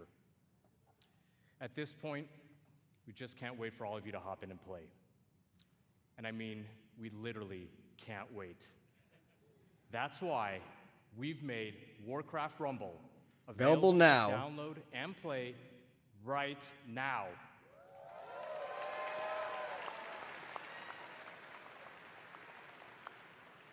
This is such a huge moment for us, and we're so all excited to have you join us. And for those of you in the audience with me today, let's bring down the Wi-Fi together. You know I'm kidding, right? Please don't bring down the Wi-Fi. I'm in a lot of trouble once I get off of here. Whether you're a veteran of Azeroth or just have a deep love for strategy games, there's a lot to enjoy here. We've got a huge campaign with over 70 bosses. And for those of you looking for an especially unique challenge, we even have a heroic campaign with an extra layer of difficulty that we cooked up ourselves.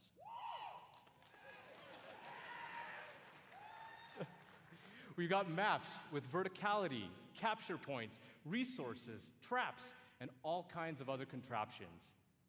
Each map was lovingly handcrafted by our team and is its own unique puzzle. But how you choose to solve that puzzle is completely up to you. And when you're in the mood for a solo dungeon, we've got you covered there as well. Dungeons in Warcraft Rumble are intense 3-mission gauntlets through places like Normagon and the Dead Mines, where you equip your armies with game-changing relics until your run is over. Or jump into PvP and duke it out with other players on maps inspired by some of the most legendary maps and battlegrounds found in World of Warcraft. You can even join a guild and work together with your friends towards some super special shared rewards. I can only say... Nice. Like 3 people clapped. That's just what we have in the game right now. We have so much more coming. For starters, we're going to be releasing a new mini with each season. And that also starts right now.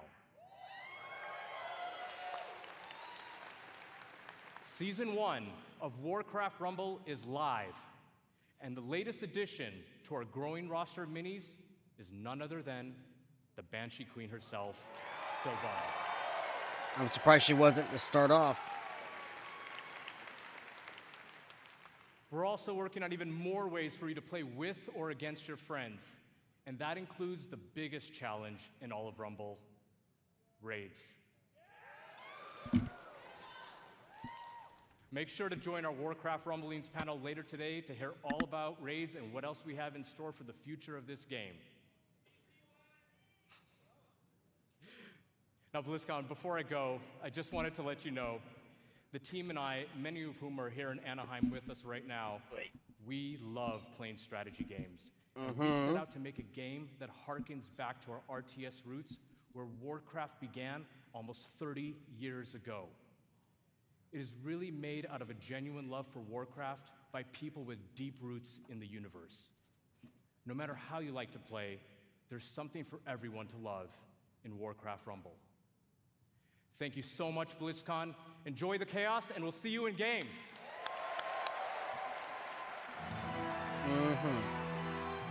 All right, Please come on. welcome Executive Producer, World of Warcraft, Holly Longdale. I don't like her either. What the hell is that she's wearing? Wow. What's up, BlizzCon? Oh, I'm so excited to see you all here. This is fantastic. Well, can you believe we've been playing World of Warcraft for almost 20 years? You know, 2004 was a while ago, right? You know, some of us, we waited in those lines for those midnight releases and got our discs. Yeah! And we raced home to install those WoW discs one by one. Yeah, I remember that. I wasn't at midnight release, but I remember installing all the freaking players discs. all over the world have taken part in the stories of Jaina, Sylvanas, Arthas, and Thrall. She is cringe. And of course, so many others. And together, we've jumped through the portal into Outland. We sailed off into Northrend, and we watched Sargeras stab the world with that sword. What sword? During What sword? that time, gaming has changed, and you have changed, and so have we, particularly in the past year. The entire team across both modern and classic have embraced their communities. We are truly listening to your voices and taking action. My friends at Blizzcon, now is the perfect time to prepare to close chapters, open new ones, and double down on why we all fell in love with World of Warcraft in the first place. Bring Chris Metzen on stage.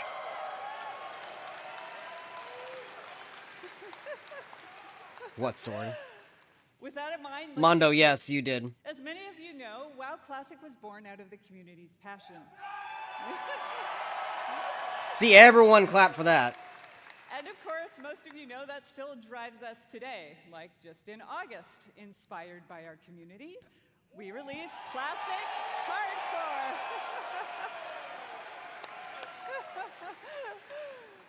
So, in Hardcore, you only get one life. And if you die, you may laugh, you may cry, you may have to replace a keyboard. Huh. But you go again. We've loved watching you take on the challenge or die trying. And because the hardcore community has asked, the team is planning to add a new way to play hardcore early next year.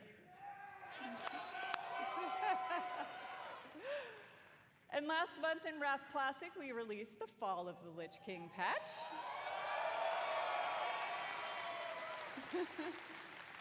And while there's still more to come in Wrath, earlier this year, we looked at your feedback to think about where are we gonna go next. Come on. Come on. We read through a lot, and I mean a lot of your feedback on social media forums, and we sent out surveys to our players. Come on. And here at BlizzCon, we're happy to announce Cataclysm is... Son of a bitch! And it's coming with hashtag changes based on your feedback, just like... All right, mark it down on the bingo sheet. So now, let's jump into the Wayback Machine and get a reminder of all things Cataclysm.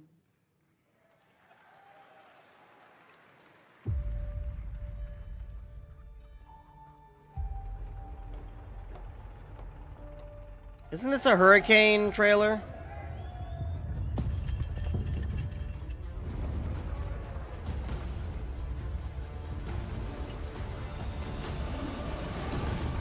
There is no hope, no future.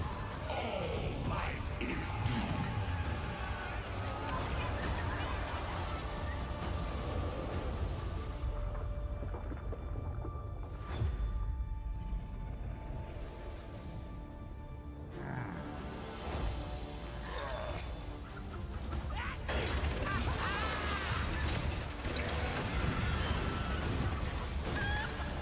Sons and daughters of Gilneas, hold the barricade.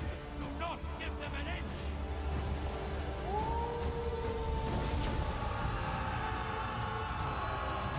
The trailer is really badass, though.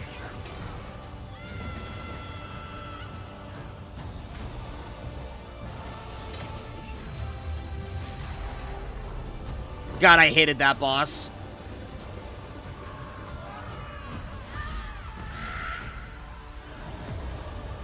Neltharion, it is time to end this. See, that's what we should have gotten. Everyone succumbs in the end. Deathwing has sundered this world so that its true lords may return. Oh, I liked that guy's outfit. Oh my god, I hated that boss too. Trespassing in my domain. Die. is my realm.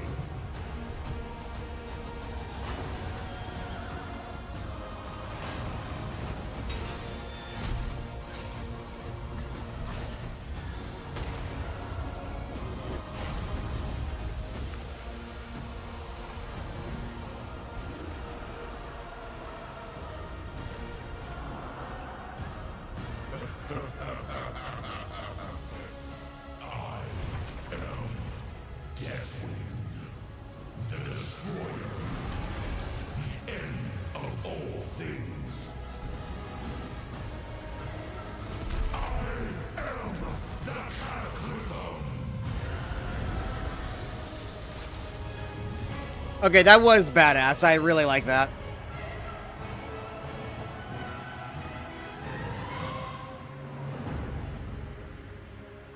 I'm still not gonna play it because Cataclysm was absolute dog shit. Classic Plus, see? See, everyone in the crowd, Classic Plus. Friends, because I love the passion, by the way. Get ready, my friends, because the road to Deathwing's destruction is coming in the first half of next year. You hear the booze? You hear the booze? All right. Now, over the past 4 years of Classic, we've watched you master the vanilla experience, and we've loved it. So much, in fact, that we thought we'd add some unique flavor with a seasonal note. A dash of discovery. Season of Discovery is vanilla wow with a spicy twist. You're going to discover new secrets as you scour the world and find class-altering abilities. It's a season of mastery. It's not a. It's not Vanilla Plus. Or take on the role of a mage healer. In Season of Discovery, you can. It's a season. That's not true Classic Plus. It's going to launch with an initial level cap of 25. And when you hit that max level, you'll be met with the brand new level 25 endgame. You'll discover What is this, Revelation WoW? brand new 10-player Black Fathom Deeps raid with new and reimagined bosses. No one cares about Black Fathom Depths. Rewards. Then, after a couple of months, we'll They are so detached from the community. Holy shit. more endgame content, and so it will go. If you're here at BlizzCon, you can play the Black Fathom Deeps raid in the Warcraft hall. They are so detached. This is fucking ridiculous. So,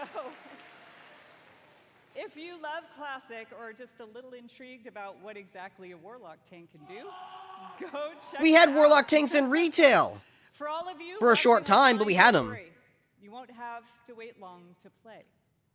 Because we want you to discover all of the secrets together, there will be no public testing. WoW Classic Season of Discovery launches in a few short weeks on November 30th. Zero interest. Yeah, there is no content because it's not Classic Plus. It's a season of mastery. And Cataclysm, don't miss the Classic panel this afternoon. All right, now it's time to talk to my Dragon Riders in Modern WoW. Our team remains committed to giving you meaningful game updates about every 8 weeks with more content sprinkled in between. We really want Azeroth to feel alive and the home you want to come back to no matter how you play. Our next major update, Guardians of the Dream, is going live in just 5 days. I want to give a shout out to my elves. It is finally our time. Time for what? The tree to grow in Dragonflight, where it's going to be forgotten about next expansion? Last raid of the expansion, Amirdrasil, the Dream's Hope. There we will have our final showdown with Farak and defend our new world tree. But fear not. Yeah, it's going to be forgotten about next expansion because it's growing on the Dragon Islands. There's a lot more to come in Dragonflight that will serve as both the epilogue of this story and the bridge to our next one. So 10.3. Like I said earlier, we are evolving. We are changing our approach to this big, beautiful game and how we look ahead to new chapters.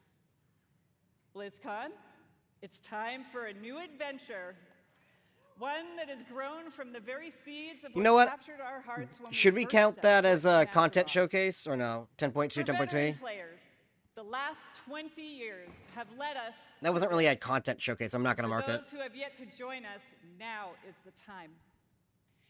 And who better? Yeah, but it's going to come out of the Emerald Dream. this journey? And they've already said it's going to come out in Dragon Islands. All right, cross off Chris Metzen. We know it's coming.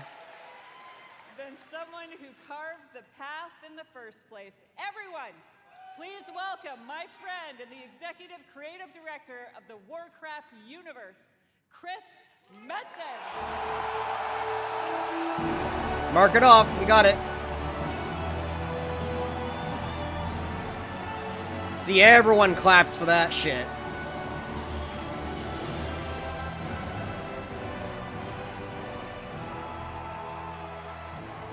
Oh my god, he's gained weight.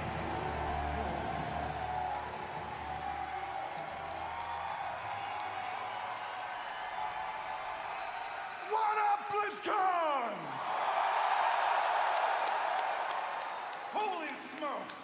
Horde, where you at? Alliance! BlizzCon as one! Holy smokes, thank you, thank you. It is, thank you guys. It has been a long, strange trip to get back to this spot, I tell you that. Did you get the achievement? Where's your purple mount? It has been interesting this past year, being back under the hood of World of Warcraft. It has reminded me of a few things. One, I love Warcraft. Number two, you know what? I really missed this work. And number three, on the real, it feels amazing to be back and part of this Blizzard family again.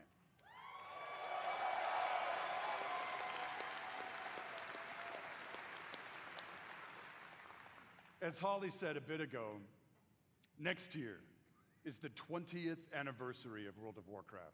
I can't even believe it. Whatever. How many of y'all have been playing from the beginning?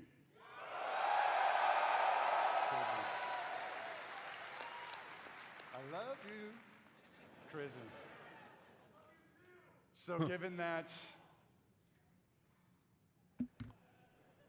what was that? Doesn't matter. We started thinking, so what next, right? What expansion hook, what single storyline could possibly match such a historic occasion? We all know he's thinking, he's just not going to say it. We started thinking about, well, I did, the good old days, right? Thank you And some for of saying those that. Early mythic ideas that kind of established the background of Warcraft. Thank you for saying that. Started thinking about even some of the newer ideas that have played out more recently, but still in a way feel a little unresolved. Yes, thank you. And in the mix of all that stuff, in the mix of all those ideas, particular things like, what the hell has Magni actually been babbling about all these years? Was the thing that he came to warn us about in Battle for Azeroth, did it actually play out? Or is there potentially something darker still looming on the horizon? What sword? Will there eventually be an apocalyptic confrontation between the forces of the light and the void? Talk to me, BlizzCon. I'll tell you what, for nothing, my pally Maine, I'm all in on that kind of thing if it happens. It's gonna happen. And really the big question for all the marbles, what have the Titans actually been doing since the dawn of civilization? What is the real purpose of all of their cute little installations slammed into the side of the planet? To restart the We world. know everything we need to know about their real intentions for our world. Of course not. Just saying. BlizzCon. All of these hooks. And 100 more. 68. Carry the 2. A bunch more. All cooking in the pot. Started to reveal a storyline. Something epic. How epic? Real epic. A storyline that in almost every way feels like the culmination of the first 20 years of our storytelling. A storyline provided we do our jobs, we do the thing that will vector us into the next 20 years of adventure. I like how his voice slips into Thrall's voice a little bit when he talks. BlizzCon. Are you with me, BlizzCon? We call this storyline the World Soul Saga.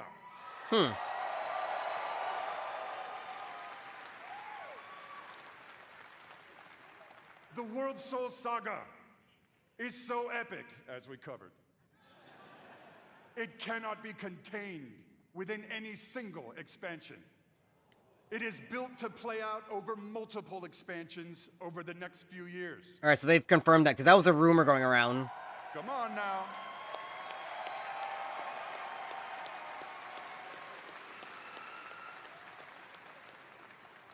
Having said that, we are working on multiple ways to deliver this adventure to you a little faster than you're used to. Yearly expansions? Please no. We're not going to get into it at this BlizzCon, forgive me. But keep your ears peeled. I assure you, we are moving with purpose. And the last thing we really want is for y'all to have your grandkids controlling your mouse and your keyboard trying to wrap this thing up. So That's pretty much confirming yearly expansions. I don't know about that. also, given the scale of this monster, we have decided to change it up today. Here we go. Dun, dun, dun, dun, dun. Instead of just debuting your next expansion all on its lonesome, Next 2 expansions? to give you a glimpse at your next 3. Holy shit!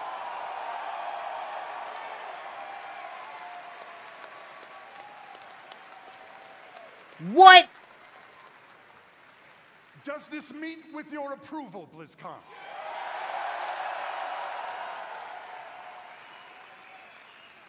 My friends, I'm going to warn you, there may be mild spoilers ahead.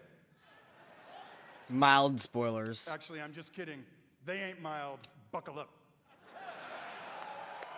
Are you ready, BlizzCon? Are you ready?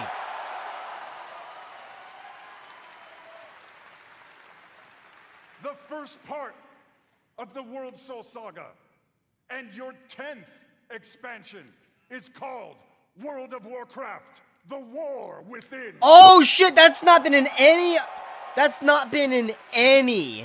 leaks. No one has leaked that.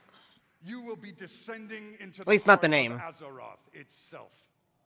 Oh shit. Exploring new subterranean kingdoms and engaging with ancient cultures like the Earthen and the terrifying Nerubians of Azj-Kahet. Oh wow. But as the forces of darkness close in around our precious world soul, You, yeah, that's you, will be called to do what you always do, which is dispense indiscriminate justice upon all those who got it coming. Talk to me, Blizzcon.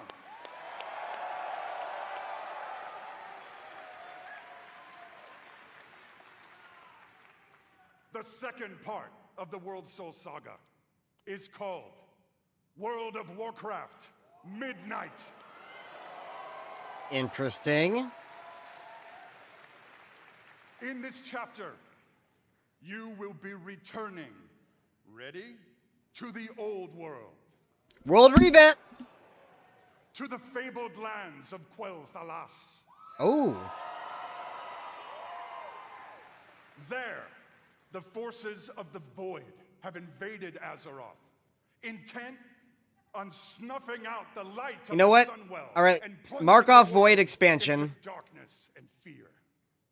You will not only help reunify the scattered elven tribes of Azeroth, but you will make your stand with the forces of the light and banish the shadow forever.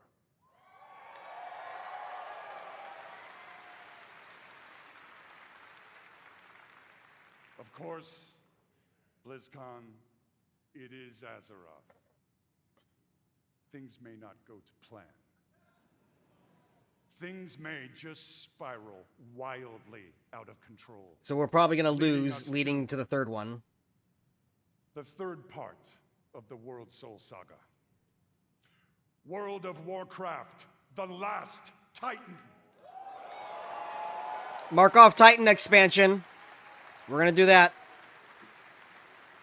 In this chapter, you will again be returning to the old world.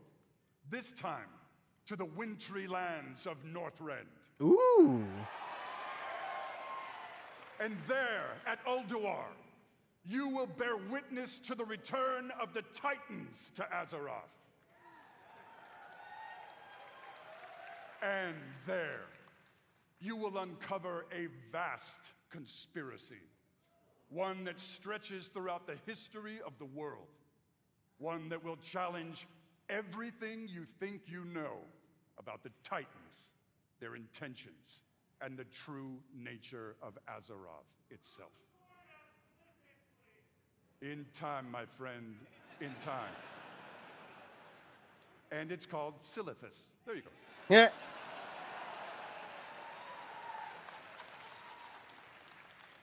BlizzCon, my hope, our dear hope, is that you can see when it comes to WoW storytelling, we ain't screwing around.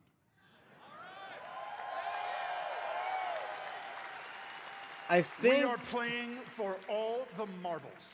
We are working to establish a thundering heartbeat for this franchise. I'll give my thoughts Now. after. Let him finish.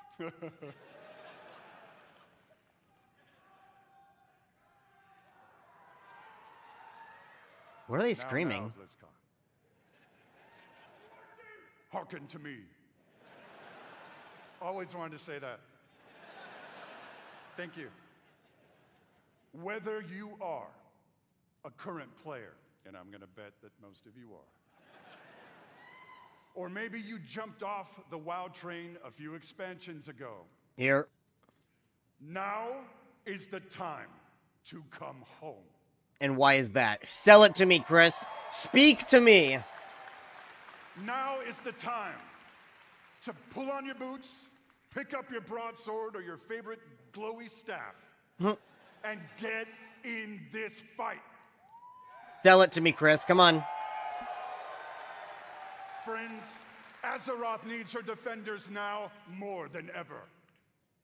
Now, in a few moments, we are going to give you a deeper look at the war within. But before we do that, I want to leave you with a little something to chew on. I want to remind you all that sometimes very epic things can begin with small, heartfelt moments. What you're about to see is one of those moments. And with that, BlizzCon, proud defenders of Azeroth, let the World Soul Saga begin. All right, let's see it. Oh, fully. Anduin. All right, Anduin returns. Mark it, mark it. I did not think that was gonna happen.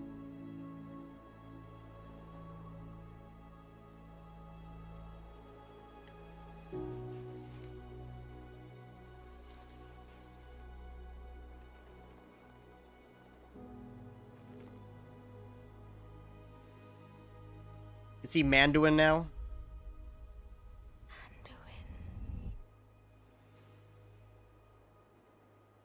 Dude, he's hot.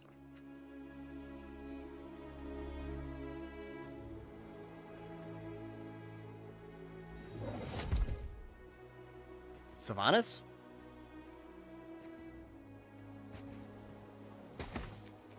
No, what?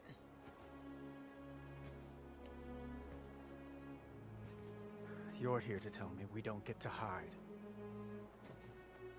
Is that it? You needed time. We stayed away. But time by itself heals nothing. He's like scarred. Like physically, not. We all know he's scarred mentally, You but didn't shit. just come here for me. It's the visions. You've seen them. I suspect many have lately.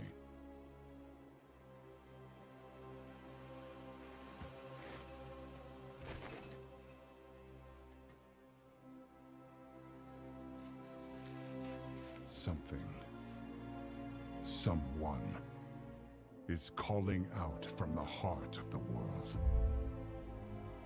Like a voice from a dream.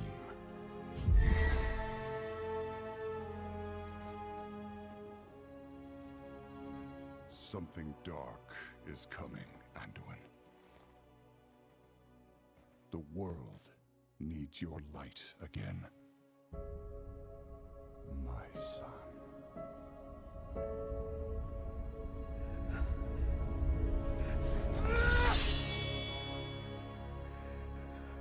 I'm not that person anymore. I have no light. Not after what I've seen.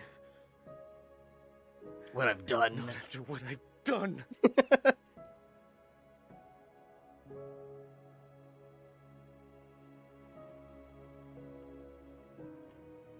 You are not your past, Anduin.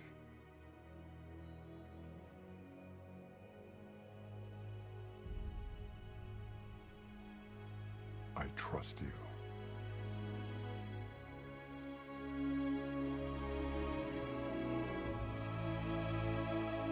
Why is the Anduin always crying?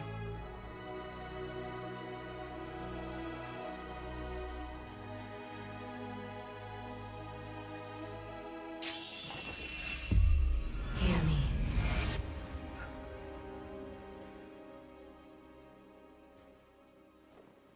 They're getting worse.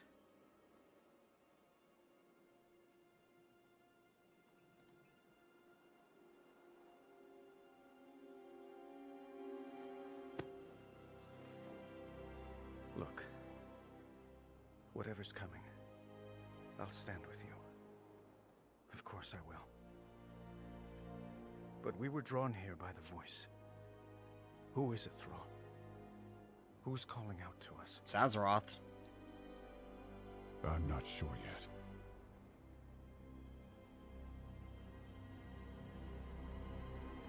But that sword was aimed Oh, shit. at someone.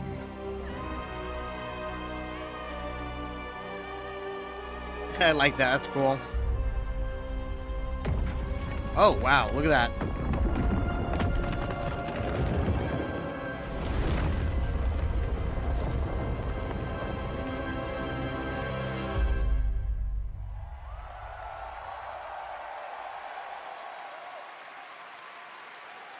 Wait. Oh, no, that makes sense. I was going to say coming next year, but that makes sense. That's usually what happens. We're not ignoring that sword anymore. I do have to say, though, every time I see that cinematic, and I've seen it many times, it gets me right in my heart. It feels like a new beginning, and it feels like coming home. And we are so excited about where we are going. And now that you've seen or heard the overview for the World So Saga, let's talk about the war within.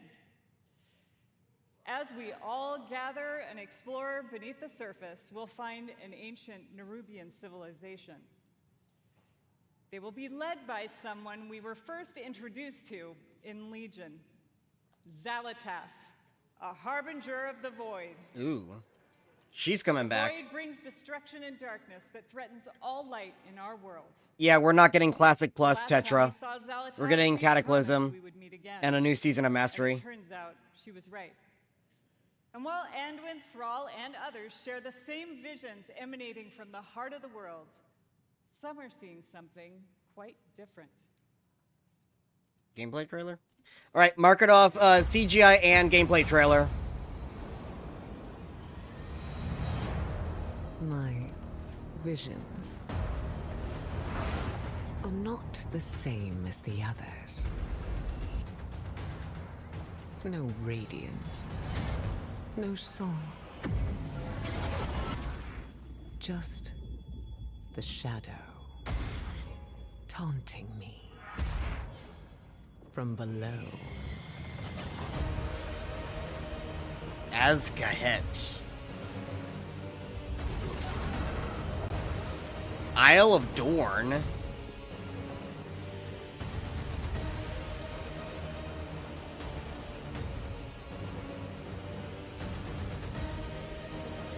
New zone, Hollow Fall. Oh, look at the sword in the background. Into Delves. Sounds like a new gimmick. Forge your warband. Master hero talents. Uncover earthen allied race. All right, new race. Dynamic flight. All right, we're marking that too.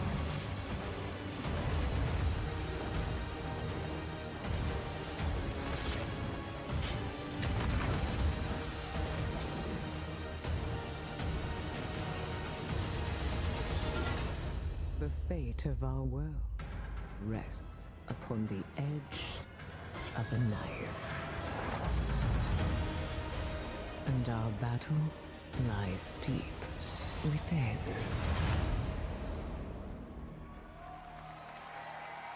All right, so cross off new gimmick, dragon flying returns, and new race. In the War Within, alongside beautiful, unique underground zones, we will have challenging dungeons and raids and some new features too that are built to last. If you like exploring on your own with a couple of friends or family, we have Delves. These are a variety of bite-sized experiences for 1 to 5 players that will offer endgame rewards. That's the new gimmick. That's why we're crossing it You may off. also find in your delve a familiar character who'll be willing to fight alongside you. And if you're like me and you have an obsession with alts, we have warbands. With this feature, you could treat all of your characters like family and share banks, reputations, transmos, and more. Why would I want to share a bank with my other characters? All right, you're not selling it. A new layer of customization for your class specs with hero talents. You might want to take your character down the path of a Dark Ranger, let's say, or a Farseer, and more. So fourth spec, or what's the one where it's like you upgrade your class? I forgot what it's called. During your travels underground, you will meet the Earthen Dwarves, and you'll be able to unlock them as our new allied race. That's boring as shit. I mean, who doesn't love a dwarf? I like dwarves, but not those. There's so much more to talk about, so please join the What Next panel that's coming up right after the opening ceremony right here. What I can tell you, though, is that the call to get into the fight to save our world will ring out when The War Within releases next year. So far, the stuff that they've announced does not sell me on this expansion. I mean, looks cool. Anduin is hot, but... And lastly, I sincerely want to say, we are so excited to begin this new journey with you. And from our hearts to yours, thank you for bringing our world to life.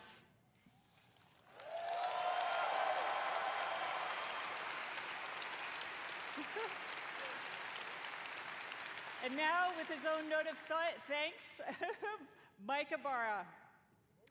I literally don't care. Thank you to all the teams who presented today.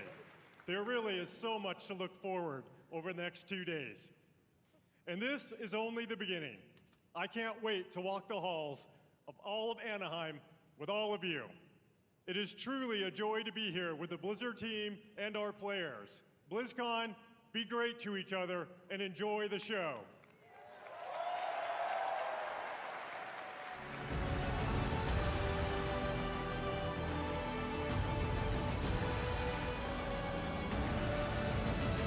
Okay, so the what next should be coming up at 4 o'clock, which is like in 7-8 minutes. So that's not too bad. Jesus Christ, I thought it was gonna take like an hour and a half. It took like 2 hours. Okay, so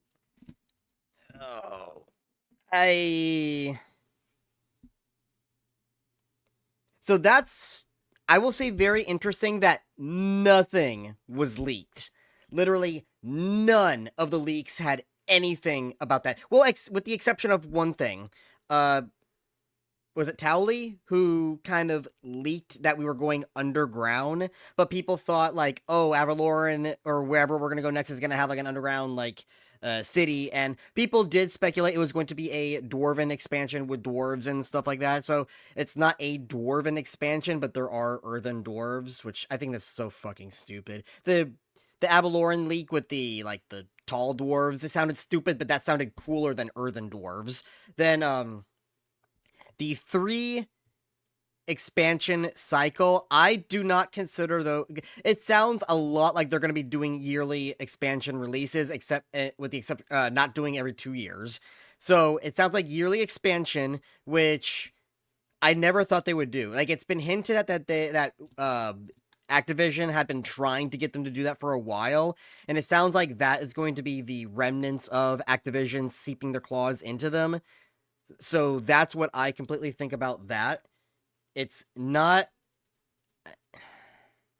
I don't know.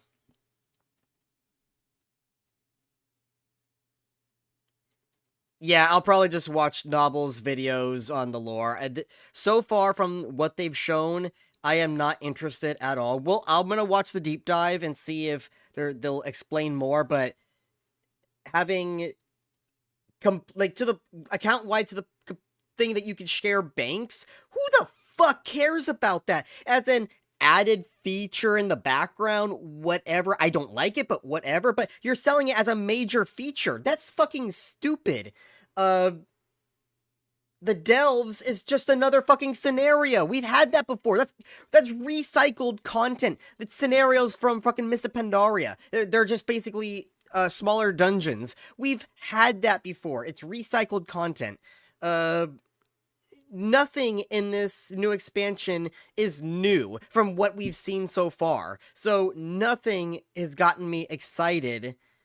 Now, in terms of the 3 expansion thing and completing a story saga, I'm going to be treating it as patch 1, patch point 1, patch point 2, patch point 3. That's how I'm going to be treating it, because that's basically what it's going to be. They're just bigger patches as they're going to be presenting it. So I think that's fucking stupid. Now, telling everybody what they are from the beginning is something that players could utilize. As we see the story play out, people can kind of tell Blizzard, look, this is cool, this is not cool, or they can say, like, how this could lead into the next expansion, and that could take place. Like, there's ways that players can influence it to an extent because they already have it planned out, so it's not going to be major changes. We're not going to whatever next expansion, right? So there are ways it can be influenced, and then people can speculate more properly on how things are going to happen. But so there is a plus side to that. The downside is, again, it's gonna be fucking yearly expansions. It's basically a patch 1.1, patch 0.2, 0.3. I don't consider them expansions. Now, as for what they are going to be, having it be a saga where it's one large story, that's completely okay. The story itself, yeah, we do kind of need to resolve the sword. That's been fucking there forever now. We do need to resolve Azeroth as a soul. So that does need to be resolved. So not really what I wanted, but fine. They're going to be doing the Titan expansion, which is going to be fucking stupid. I already know. The Void expansion, if they do it properly, could be okay. I just don't want to go into the Void. I don't want to go into Void planets or Void corrupted planet. I don't want to do any of that bullshit, right? If they stick to Azeroth, which they said it's going to be staying on Azeroth, we're going to be exploring Quel'Thalas fully, which how they're going to do that as a new zone, I'm not sure, but we'll have to wait and see. They're probably going to revamp that whole area. Probably world revamp will be coming within those expansions. Revamped Northrend sounds pretty cool. We'll have to wait and see how that's going to turn out. But this is so far an expansion, another expansion I am probably going to be skipping. The only expansion I have fully skipped up until this point has been Shadowlands. I never bought it. I never stepped foot in the Shadowlands. Nothing. Dragonflight interested me enough to at least try it. It was still bad, so I quit after a month. The Mythic Plus was just fucking terrible system. There are good things about Dragonflight, but most of it is bad. Now, this one is going to look like another expansion I'm going to be skipping.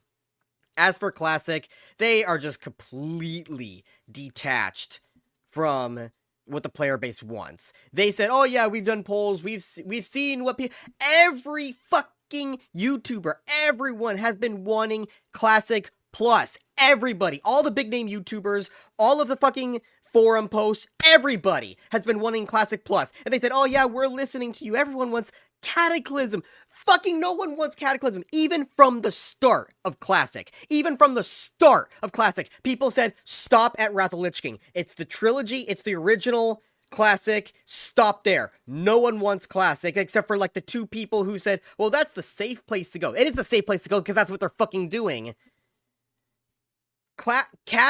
Cataclysm is the first well-known bad expansion. Everyone knows this. It's the first bad expansion with Warlords of Draenor taking the cake. And then from there, it's just, what are you gonna do? Endgame is boring. It is fucking boring. They revamped the world, and that's where all of their development time went into. So there's nothing to do at Endgame except raids. That's it. The raids themselves are okay. I actually like the raids, but there's nothing else to do. There's nothing. Just level new characters. No one wants to fucking keep leveling new characters. And then, Zul'Gurub and Zul'Farrak, Zulaman Zul'Gurub, they got reworked, and they're okay for 1 or 2 runs, but then they make it, I was there, okay? I remember this shit. I was in high school, so I have vivid memory of this. They made it so that entire patch, which lasted months, the top 2 dungeons, the optimal dungeons, were those 2. So you ran those 2 over and over and over and over and over and over and over and over and over. And then what was the next one? The next patch was Firelands. Firelands was pretty good. They actually did add some endgame stuff to do. You had the dailies in Hyjal and Firelands. You had the Firelands raid, which is pretty good. I remember doing trash runs. Come on, let's do trash runs. Once you summoned the hunter, okay, let's get out, reset. Okay, go back in. Let's get some BOEs. Oh, it was okay. That was an okay patch. Then you had Dragon Soul, and Dragon Soul was absolutely fucking terrible. The dungeons were They're there for lore. They're not there for any other reason besides, hey, check it out. We get to go to War of the Ancients. So, and then the Dragon Soul raid itself was absolutely fucking terrible. Sounds good on paper. Oh man, you get to jump onto Deathwing like a what's that called? Shadow of the Colossus game, and you get to tear off his plate. Sounds good on paper. In practice, it was shit. And then we had that for fucking how many months until Mesa Pandaria came out? And that's when they added that's when they added Looking for Raid. That's probably going to be their, with changes, they're going to add Looking for Raid probably from the start. Looking for Group was at the start because it started in the end of Wrath of the Lich King.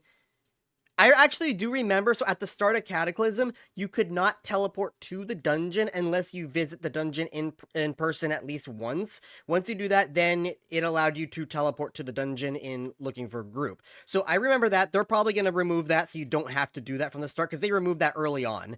I don't know if they're going to keep the hard dungeons as hard, or they're going to start off as their nerfed versions. That would be a terrible mistake if they started off as the nerfed versions, I'm telling you that. But yeah, literally, no one fucking cares about Cataclysm. No one wanted it. No one actually wanted it. The people said it's going to be next, are the people saying it's going to be the safe option. Everyone wants to go back to Classic Plus. So they are... And then there's their Season of Discovery. That's not Classic Plus. That's get to level 25 in Classic, and then have a new spec. And then rerun Black Fathom Depths. A dungeon that literally fucking no one cares about. Wailing Cavern, we can talk about. But no one cares about Black Fathom Depths. It's skippable. Everyone skips it. Why do they even charge us for expansions anymore when they charge a monthly sub? I don't even fucking know. But this expansion that they're coming out with better be no more than $10 to $20. What they've announced so far, I'm going to watch the deep dive in... It should be starting pretty soon here. It's still playing commercials. I'll show you. See, they're still playing commercials, so it's not started yet. But what they've showed so far is not worth 40, 60, 70. It's not worth it at all. Planet isn't made out of rubber. They'll just overload stuff until you have to do square inch. Bloated planet. Yeah, it is bloated. That's why they should go back to just the normal world and just build upon the world. Not keep adding more. Well, not add more as in fully new instanced areas like we've been getting in expansions like, Outland is a completely instanced area off away from the world. Northrend, as cool as Northrend is, cool, get it? It's still instanced out away from the world. Cataclysm tried bringing people back into the world, and that was okay, but they did it in the wrong manner. AKA, nothing to do at Endgame, so people sat in Orgrimmar. They sat in Orgrimmar because there was nothing to do. If they added stuff to do, people would be out in the world like they were in Classic. People in Classic only sat in the cities when they just needed to take a break. It's like, okay, I'm done farming. Let me go take a break. I'm going to go AFK for a little bit. Or they're waiting for their group to start, or they're waiting for a dungeon to start, right? They actually went out into the world and did stuff. And if they improved and innovated on Classic, people would be out in the world all of the time. Cataclass at LFR. Yeah, I already mentioned that. Taking the roots from TBC teleportation stones. Turtle, wow, one love. The Classic panel starts at 6:30. Is it confirmed that they're only announcing another season of Mastery? Yeah, that's pretty much confirmed. Every expansion has been $40 to $50. Yeah, what they've announced so far is not worth that at all. God, I'm getting fucking hungry. I don't know if I'm going to last another hour. Between the retail and the Classic, what's next? It seems to be like an hour between them. So I'll probably take a break and get some food. But we're going to watch both of them. I really don't want to watch the Classic one because it sounds fucking ridiculous. But I've already dedicated my time to this. I skipped work, so we're doing it. I'm going to watch the retail what's next, but Let me make sure real quick that it's not on another stream, because it should have been starting by now.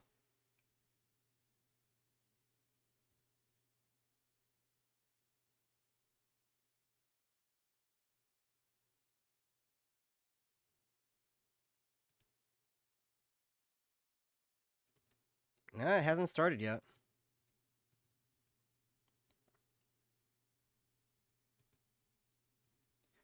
Let me pull up the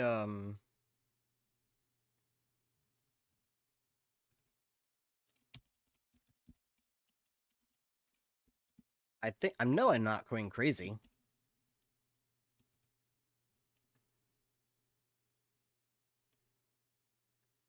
Oh no, wait. Oh no, yeah. Oh, it's at 4:30. Okay, so we actually have a few minutes here. So I actually might go get some food because I'm starving. I didn't eat lunch. So it's at 4:30. And then WoW Classic is going to be at 6:30. So from 4:30, it'll probably end at 5:30. So yeah, that'll give us an hour between those. But for now, we have like 23 minutes. Oop. All right, so let me pull up I'm gonna pull it over here real quick. So here's the bingo sheet as far. So we didn't really get a 10.2 content showcase, so that doesn't count. We can't do that. There, Void expansion pretty much confirmed. New class, not really confirmed, so we're not crossing that off. Netflix show didn't happen. New race, confirmed, cross that off. Phil Spencer, confirmed, cross that off. Cataclassic, confirmed, cross that off. Political statement, we had that at the beginning, cross that off. Not Classic Plus, season of Mastery or whatever the fuck it's called, it does not count, we're not, both CGI and, the gameplay trailer, we got both of them, so cross that off. No Warcraft 4, I didn't think it was gonna happen. Titan expansion, cross off, we got that. Chris Metz on stage, we got that. No Pirate expansion. So far, no meme moments, unless you want to consider the entire, BlizzCon a meme. You know what? That's to be determined. It still might happen. I'm going to actually look right now to see if people are memeing on this. Actually, I'll wait in a little bit. That could still happen. Anduin returning, cross off. No Avaloran, we're not going to cross that off. New gimmick, yeah, there is a new gimmick, which is the delving, so we're going to cross that out, but it's just scenarios. It's recycled content. Army of the Light expansion, technically, I actually, no, because Army of the Light would involve Turalian and Yrel, like, attacking everybody as the Army of the Light because they're trying to convert everybody. So that's not what they're doing. We're not going to cross that out. Elemental expansion, not really going to happen. We're not going to cross that out. More questions than answers. I'm going to say yes for now. Actually, we'll wait until after the deep dive to do that, okay? We'll wait till after the deep dive. World revamp. I'm gonna cross that off because they did say they're going back to old areas and they're revamping Northrend. I'm gonna cross that off, but that's like a take with a grain of salt. No sailing. We did get Dragonflying confirmed coming back, and we did not get confirmed that is coming back on Xbox. So far, it looks like we're not getting a bingo so far. I mean, even if we cross off me moment and more questions and answers, which could still happen, it's we're not getting a bingo. But we did get a lot crossed off, which is pretty bad.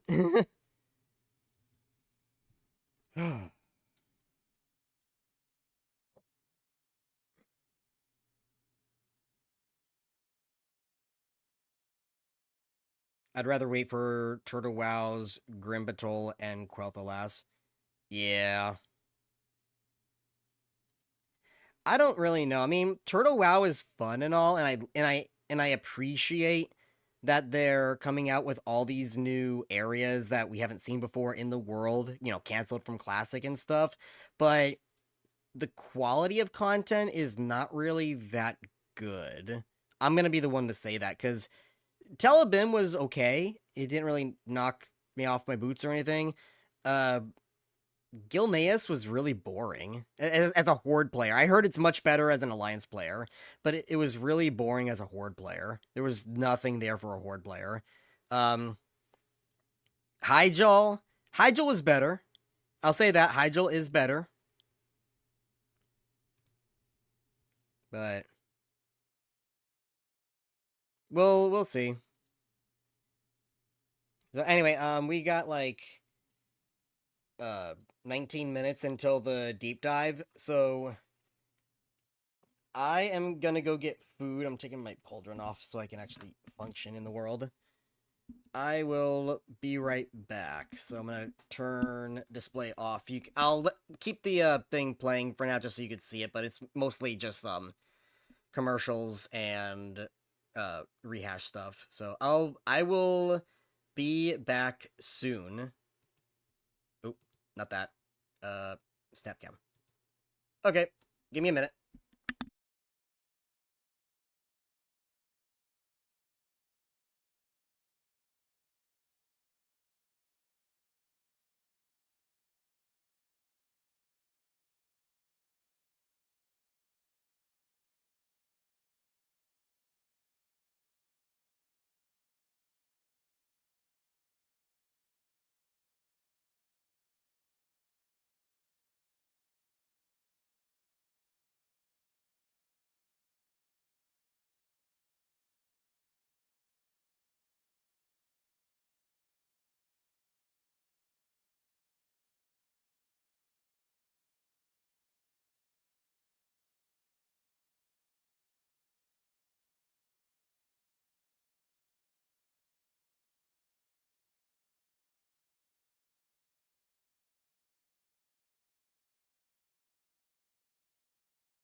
I'm here, guys.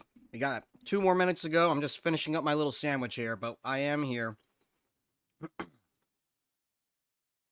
And Benny Clark, it's possible that it's the staging ground for Classic Plus, but how they showcased it, I doubt it. Like, I seriously doubt it.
There's a few more little chippies here.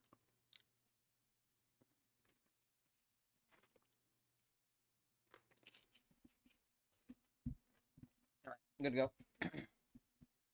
Man, I needed that because I was shaking.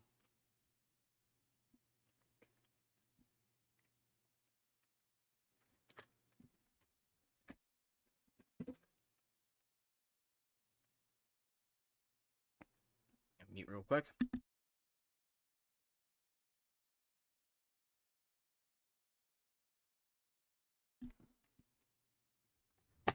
Okay, so the deep dive should be starting up pretty soon here. But yeah, I seriously doubt that it's the blueprint for Classic Plus, because Classic Plus is supposed to be the core of vanilla expanded upon. When they're adding new specializations, doing all this other funky weird ass shit, that's not core vanilla.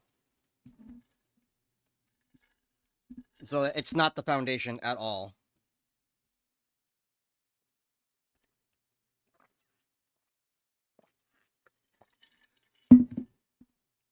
Oh, man. Alright, y'all starting or what? It's 4:31 now.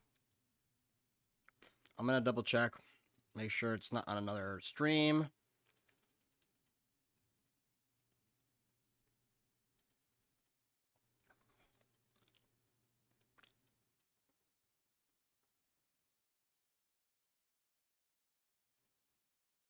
No. I think it's all gonna be on one big stream.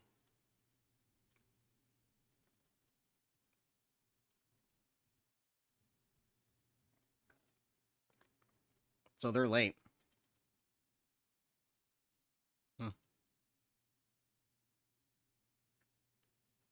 put that back to full screen and switch over to me because I'm more interesting than Intel Core processors. or Warcraft Rumble. Yeah. Yeah. Everything is more interesting than that.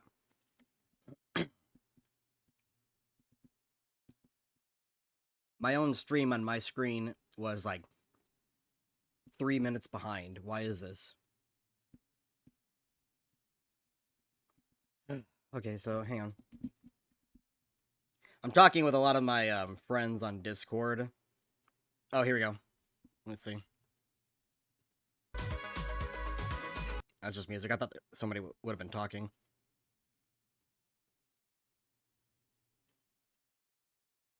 Oh, they moved it back! Look, it says 1:35! They pushed it back a few minutes. Fuckers.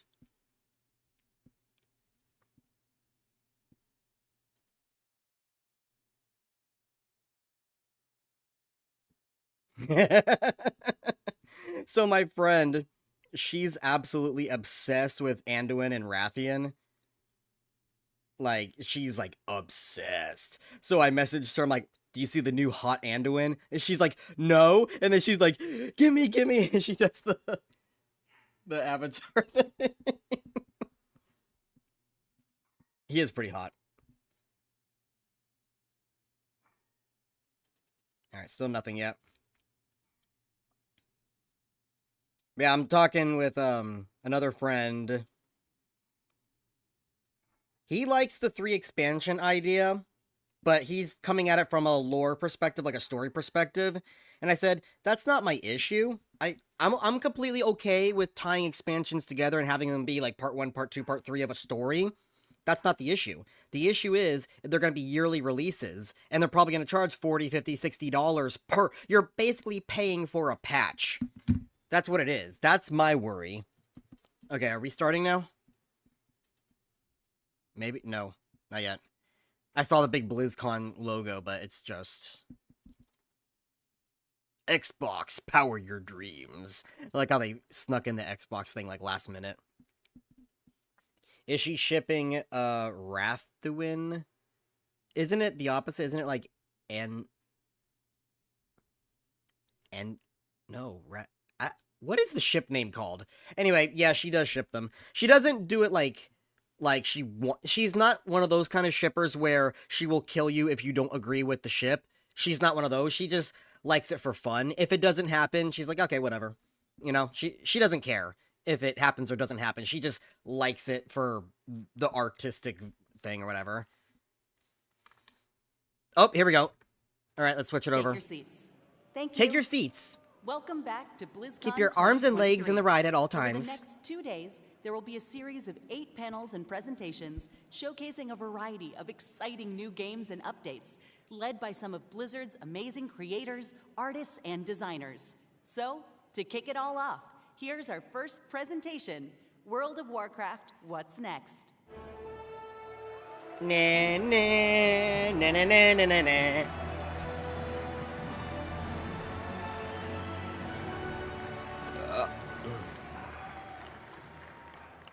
4 years have passed since the mortal races gathered together in Anaheim, California.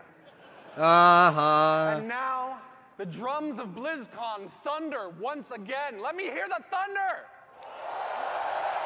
Yes! Bit cringe, but funny at the same time. Thank you. Thank you for being here with us today. Hello, everyone, and welcome to the World of Warcraft What's Next panel. My name is Taryn Gregory, and as you may have heard, thank you. As you may have heard from Chris during the opening ceremonies, we are at the dawn of a new era of Warcraft. The World Soul Saga. A story that will play out over the next 3 expansions and will take us on an adventure in World of Warcraft like we've never experienced before. This saga kicks off with the War Within. In this first chapter, our heroes will be called on an expedition to the subterranean depths of Azeroth, revealing a new world full of mystery, wonder, and darkness. There we will confront the shadows below and face new challenges on the battlefield as well as in ourselves. So what is next? During this section, I'll share an overview of the story of the War Within, and then next you'll hear from Maria Hamilton, who will speak to zones and cultures, and then wrapping up with Morgan Day, who will talk about dungeons, the raid, and our new systems. Let's dig in. In our cinematic reveal, did you guys enjoy the cinematic? Woo. Big shout out to the cinematic team for their work on that. It's just incredible work. We witnessed as Thrall found Anduin Wrynn, who has been wandering alone for the last few years, grappling and lost in his own thoughts and dealing with the experience that he's been through, as many of you may have remembered. Throughout this and our features trailer, we learned two very important developments, starting with these visions. Thrall spoke of a vision calling out from the heart of the world, like a voice from a dream. This radiant song will compel our heroes to investigate its origins, and while at the same time, a darkness has been gathering. Even as the heroes adventured on the Dragon Isles, and in the War Within, the mysterious harbinger that Iridikron spoke of. Oh god, there's the heart of Azeroth. Please kill it. Xal'atath has returned.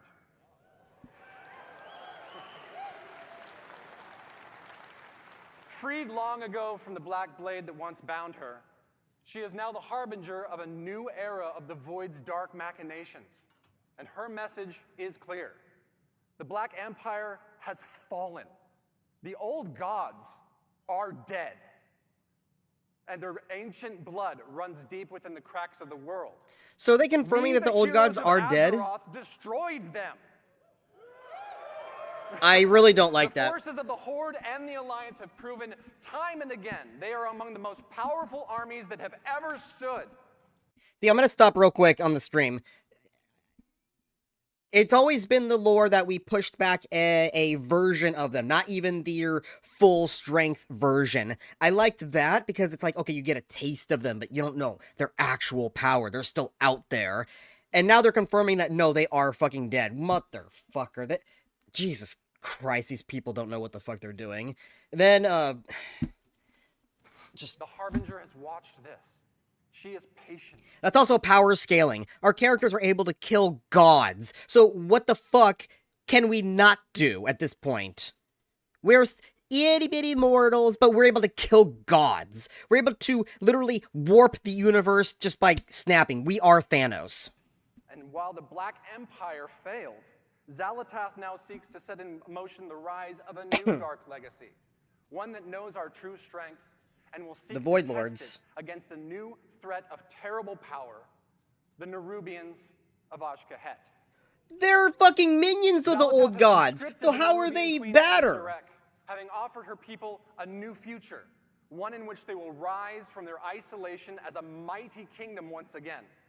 And here in this sprawling city of Ashkahet, we will not find the undead soldiers of the Lich King that we faced before, but instead a new, mighty stronghold of the Nerubians as they once were, deadly survivors of the mythic wars that have played out time and again over thousands of years.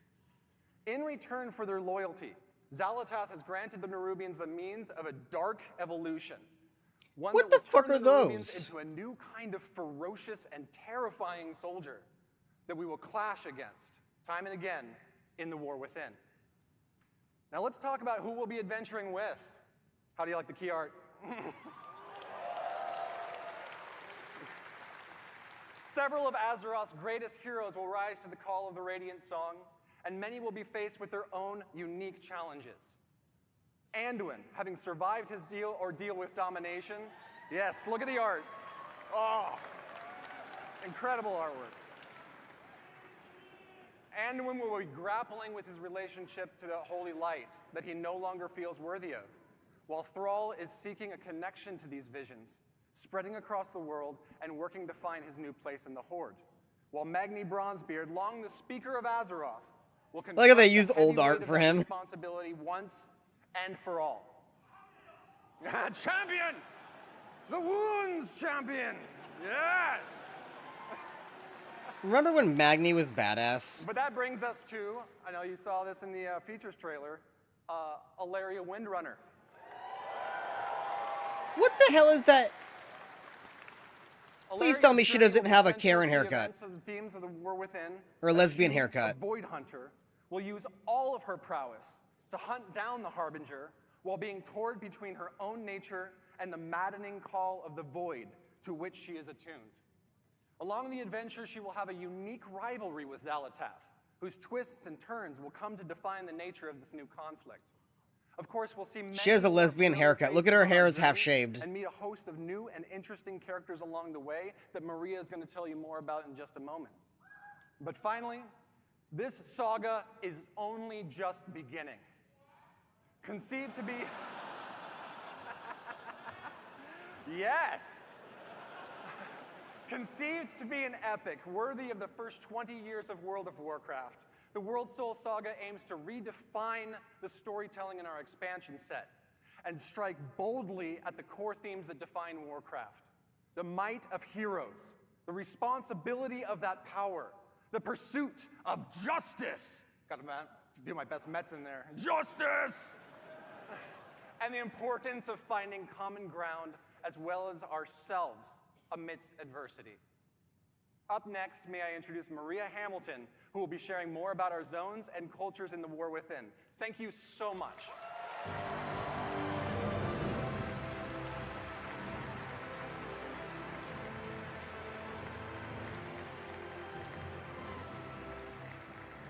Hello, Blizzcon.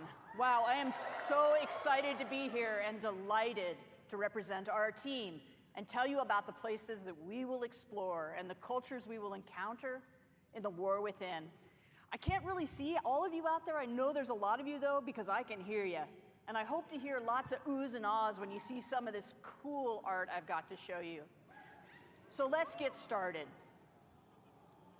Thank you. Thank you. Thank you. Yep. Thank you. Okay, as Taryn mentioned earlier, we'll be called by the Radiant Song, dreamlike visions that come from the heart of the Azeroth. This summons is going to lead us to the subcontinent of Khaz-Algar, a place long forgotten.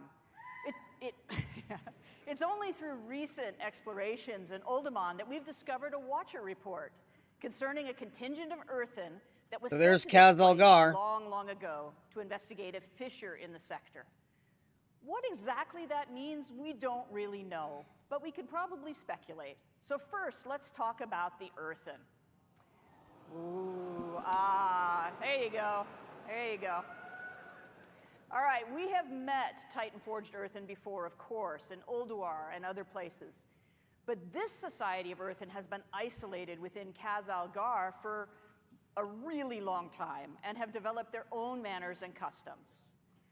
Now, visually, these Earthen are a bit larger in stature, and they're noticeably blinged out. They've got gems all over them, bedazzled, blinged out, you know, that kind of thing, right? But philosophically, they are guided by the Edicts of the Titans, a set of codified orders, duties, and expectations that provide instructions for the core functions of their society. You know, Titans, order, all that, right? But the Titans have been absent for eons, and the Earthen are no longer united in their adherence to these edicts. They now exist as three groups that are estranged from each other. The Oathsworn, as their name suggests, still uphold the edicts faithfully and believe everyone else is doing it wrong. Their charge is guarding the Core Way, a Titan passageway that leads right to the core of Azeroth. They're primarily the city dwellers. They live conveniently near the object of their responsibility, that Core Way. Now, the Unbound, in contrast, have abandoned the edicts, and they are considered scandalously rebellious by the Oathsworn.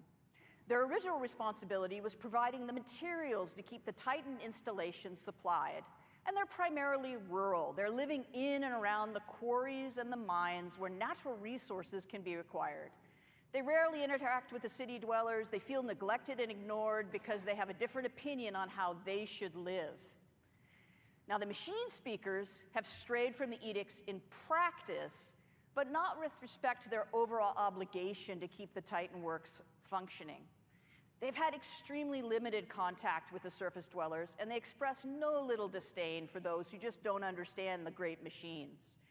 Their homes are built around vast industrial projects under the surface that allow them to perform their functions in accordance with edicts, more or less. These different perspectives among the Earthen and their variable adherence to the Titan's edicts has weakened the society as originally structured. And that's not good, of course, but a much more serious problem is their steadily dwindling numbers. For reasons that I'm not going to get into here and now, new Earthen can't exist. until we help them out by doing some things and unite the Earth and society once more. Happily, as a result of our actions, female the Earth will beards. eventually be unlocked as an allied race. Yeah, like sweet, don't they? Look Yeah. at female beards. These player Earthen will replenish the culture's dwindling numbers and may join either the Horde or the Alliance. Yeah. That's weird. It is, of course, player's choice which side you wish to ally with. But as you can see from a small sampling of combinations, there's some fantastic variations and customizations coming for the Earthen models, including different gem incrustations, beards for all body types, rocky skin All patterns, body types. tones, and more. Now that golden mohawk with the braids and the fringe beard, that's quite the look. But I really like the beardless guy with the bushy blonde eyebrows. He looks so cool. He's just kind of like, yep, Well, it what do looks you want me ugly. to do? So anyway, all right, moving on. Another cool culture that players will encounter in the War Within is the Arathi. Yeah. Wait, the human kingdom, and you probably have Arathi? questions, right? So these are descendants of the original Arathorian Empire, and they've arrived Oh, relatively shit. recently and through some somewhat mysterious circumstances. And they find themselves trapped here within Khazalgar.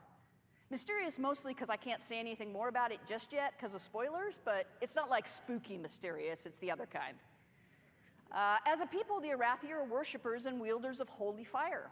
They are dedicated to bringing hope and light to the darkness. They're tough, resilient people, with every member of the society being an able combatant.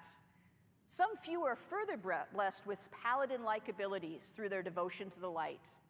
Even their airships are powered by sacred flame. Oh, airships, The extent I'm to out. which they're comfortable in battle is I'm out. probably a good thing, because they have established a home away from home in an enormous cavern bordered by an endless underground sea, from which terrifying creatures emerge. How to are rat-tat descendants of the pagans, Arathi create there? havoc. Not my idea of a cool place to hang out, but they're really, really tough. These watery monstrosities, though, are nothing compared to the threat from below. A constant swarm of Nerubians has been held back so far from invading the Arathi lands. The assault is unrelenting, the threat is dire, and the Arathi can't hold much longer. These bastions of light against the darkness are far from home and limited in number. Sure would be terrible if there was also division within the Arathi ranks. Just saying. That would be pretty rough, what with them being so outnumbered. We could probably help them. All right, speaking of the Nerubians in the War Within, we'll explore their last kingdom deep within Khazalgar. These ancient survivors of the Black Empire who rejected their former masters have developed their own culture here in the deep darkness. As Taryn mentioned earlier, Xalatath has made a bargain with the Nerubian queen Ansarek, who seeks a new future and renewed glory for her people. The Nerubians are extremely capable and devious adversaries who have been honing their skills with their constant assault on the Arathi. But domination hasn't come fast enough for the Queen's taste, as the Arathi has managed to hold against this onslaught. So this deal with the Harbinger has included some assistance for her troops. Through some dark alchemical process, Xalatath has provided the knowledge required to evolve chosen Nerubians into paragons of their race, enhancing their viciousness. And Queen Ansarek has embraced these modifications with enthusiasm and eagerly offered her army to achieve the Harbinger's schemes. It appears to be a win-win situation. But not all Nerubians share their sovereign's enthusiasm for change and her embrace of Xalatath. Shadowy figures with far too many limbs maneuver against the Harbinger's plans in opposition to the Queen's desire. As you might expect, any foray into this Nerubian kingdom introduces us to a variety of citizens, including some forms we've never encountered before. Here's a layout of some of the Nerubian models that are completed and also some that are in progress, as well as scale reference for goblins and humans, so you just get a sense of size. In addition to the Nerubian citizens, there are also domesticated insects who serve the kingdom as beasts of burden and pets. The team is hard at work building out the full range of carapaces, carapae, I don't know, whichever, skittering legs, grabby arms, piercing spiky bits and creepy eyes for you to enjoy, I guess. All right, let's talk about our zones.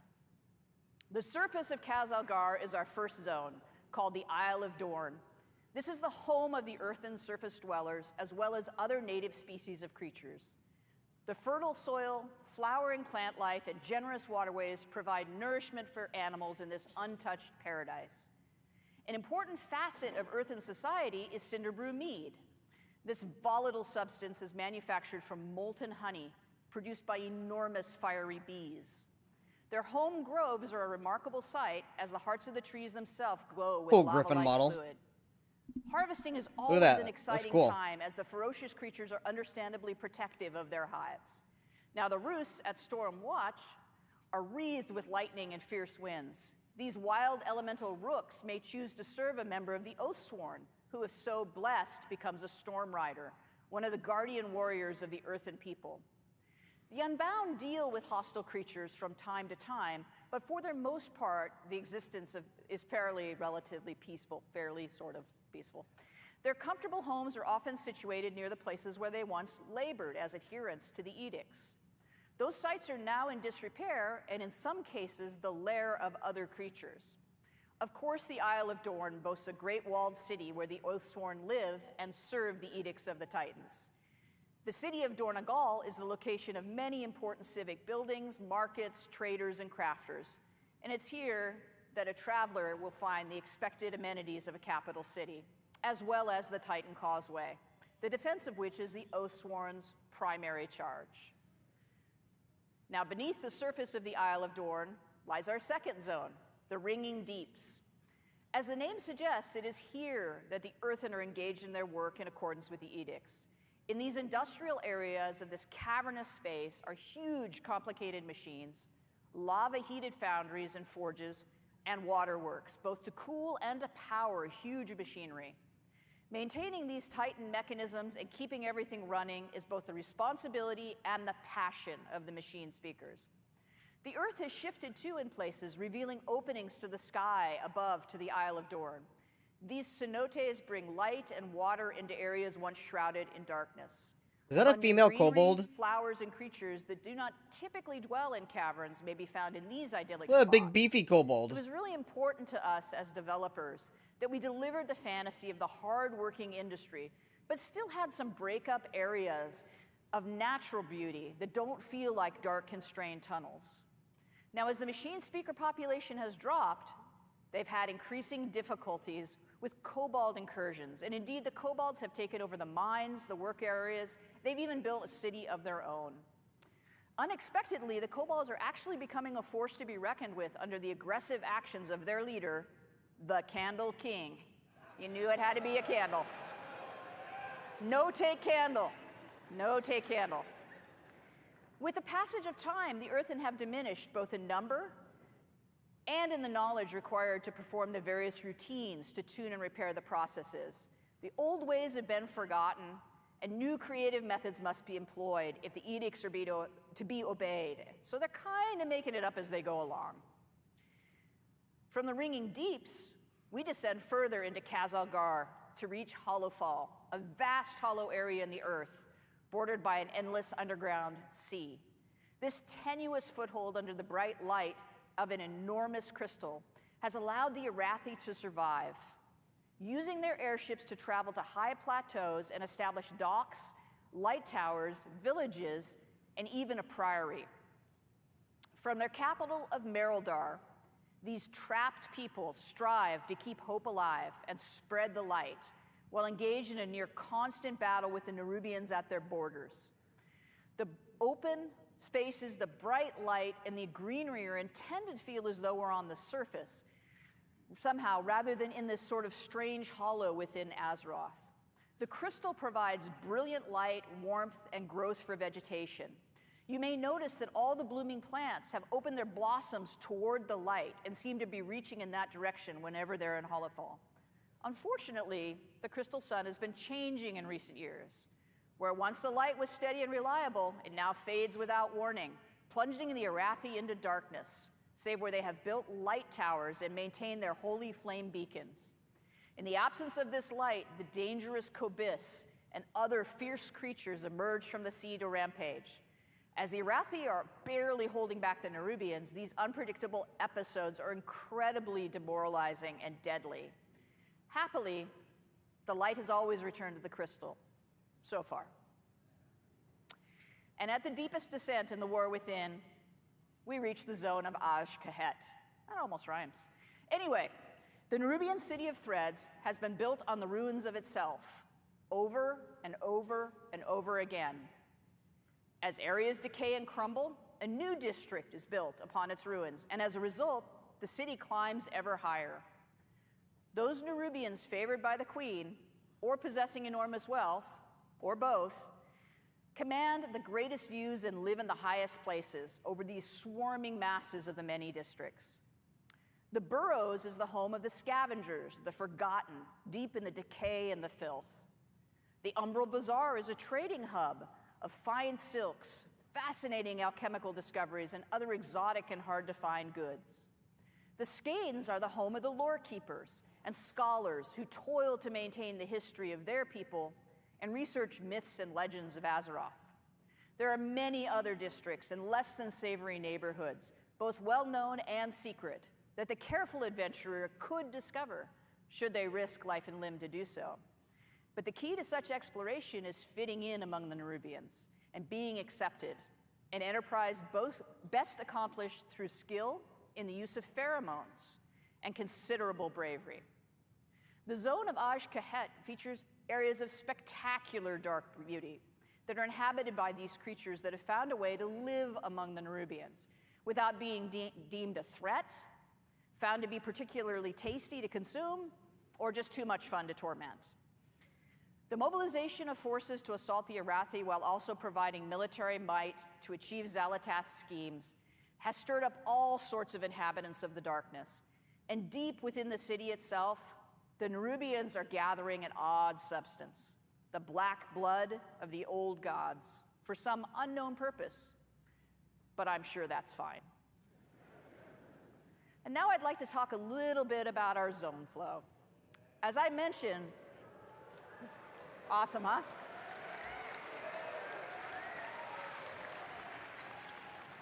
We travel from the Isle of Dorn into the Ringing Deeps, into Hollowfall, and then into Aj-Kahet.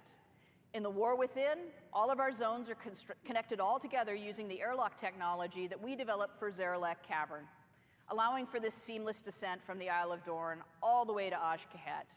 That was video I just captured last week of the transition between the Ringing Deeps and Hollowfall. As you can see, we built for dynamic flight, and we were able to flow directly between the zones without the load screen.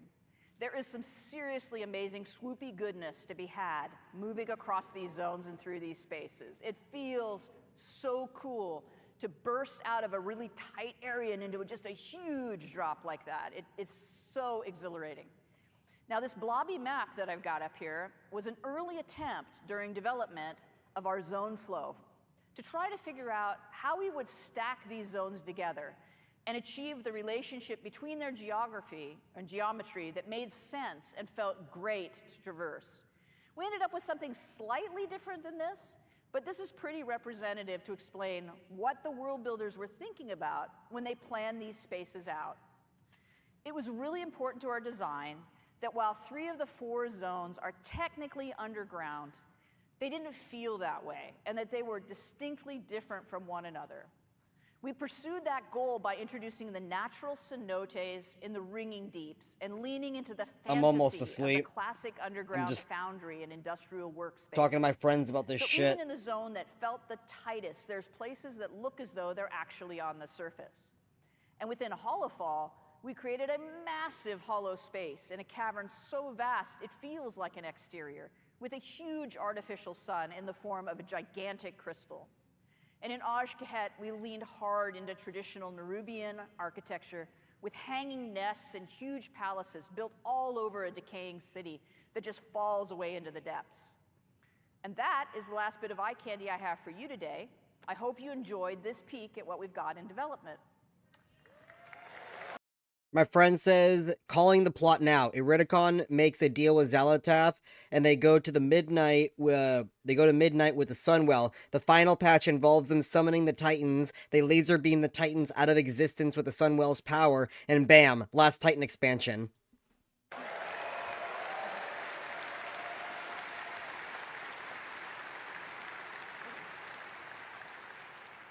So now it's time for me to introduce you to Morgan Day, who's going to give you lots of information about dungeons, raids, and systems. Enjoy. Thanks very much.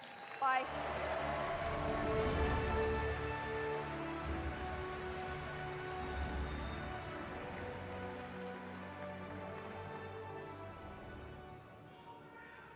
Hello, BlizzCon. My name is Morgan Day, and I'm here to talk to you about some of the upcoming content, features, and systems in The War Within.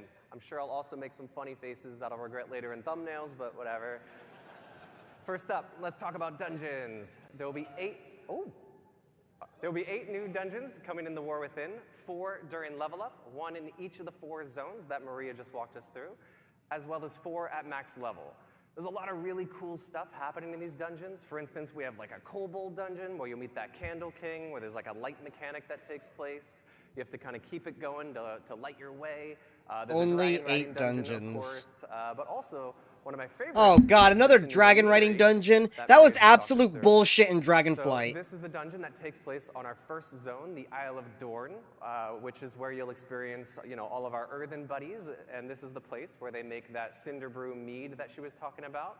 They take in all that honey that they gather from throughout the zone to make the mead, to do all kinds of fun and/or nefarious things with.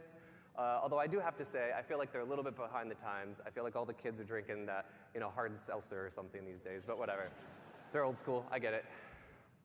Next up, our raid, the Nerubar Palace. So this is an 8-boss raid that will take place in the zone of Aj-Kahet.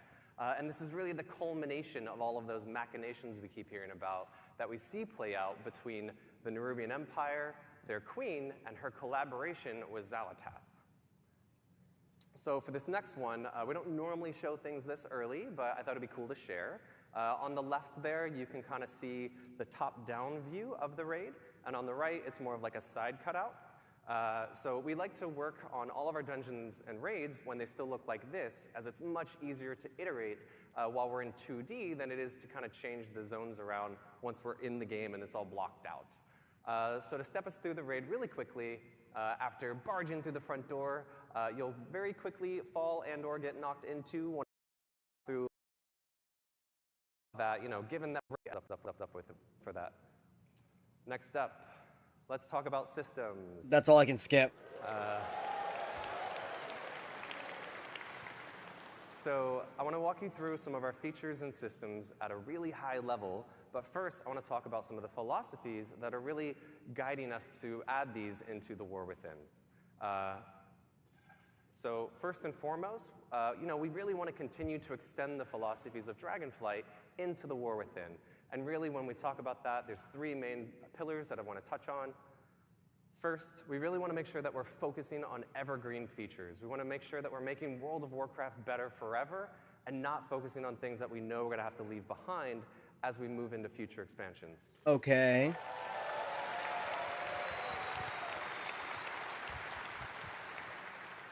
Next, we want to make sure that there's something for everyone. So whether you're a hardcore raider, a PvPer, a collector, or apparently like Holly, you just love to play tons of alts and run around the world exploring things, we want to make sure that there's something in War Within that you can really geek out over and that resonates with you. And finally, we want to make sure that we're continuing to build on our philosophy and build on our systems and content with people who play multiple characters in mind. We want to make sure...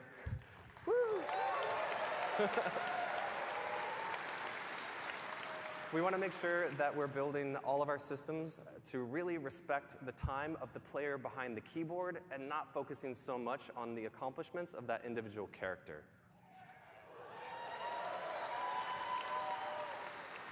So let's talk about Delves. Delves are a new feature that will be integrated into the outdoor world experience, where the fantasy of these is actually that you'll be joining the Dragonscale expedition in their search for lost treasures all across Kazalgar. So delves are an evergreen feature that is really integrated into that outdoor world experience. We want delves to be a new pillar of endgame content for those outdoor world explorers. We really view this as something like It's basically non-instant scenario. where they are going to be really integrated and transformative into that outdoor world, especially that endgame loop.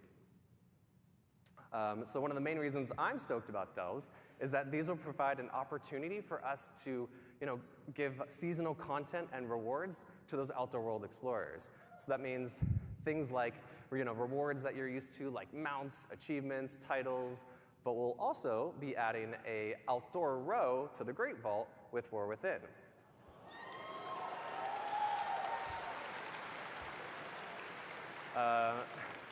So that all of you outdoor world explorers will be able to share in the joy of rushing to the Great Vault every week to collect your loot.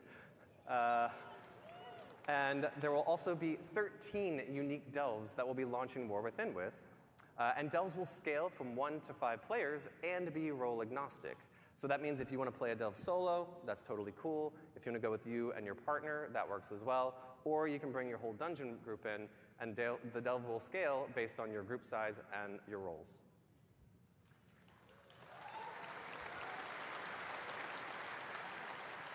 And I would be remiss if I didn't mention one of my favorite features of delves, which I think Maria alluded to earlier, which is that there will be an NPC companion joining you on all of your adventures.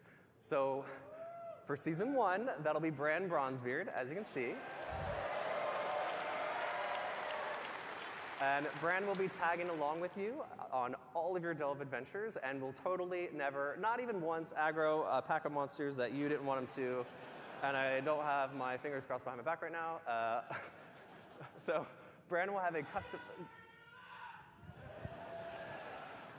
customizable talents and mechanics and abilities that you'll be able to kind of load out to suit your playstyle and needs. So, maybe you need a little bit of extra healing. Well, you can load Bran out to provide that for you. And finally, you wouldn't be exploring with the Dragon Scale Expedition if at the end of every delve there wasn't this massive treasure trove that we need Bran to open for us, which hopefully brought a couple of keys to open some of the chests in there. But before Bran can open that vault for you, you'll need to maybe defeat a boss, maybe you'll solve a couple puzzles, something like that, and then Bran will be able to open that vault door for you.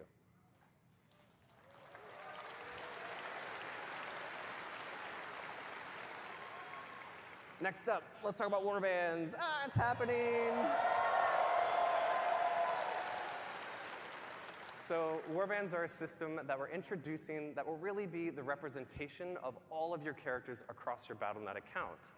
Warbands are an opportunity for us to create a platform where you can share your achievements, resources, and all that other good stuff across all of those characters.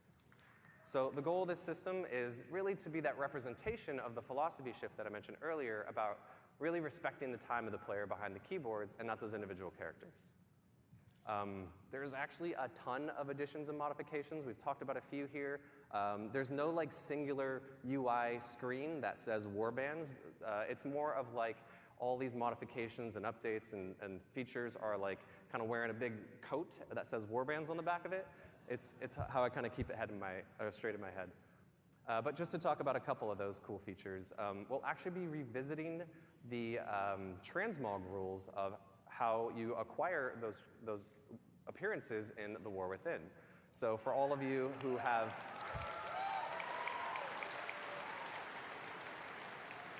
So that means all of you who have probably had to run 4 characters through all of those legacy instances just to make sure you're collecting all the appearances, that won't be the case anymore in War Within. You'll just be able to run it with 1 character.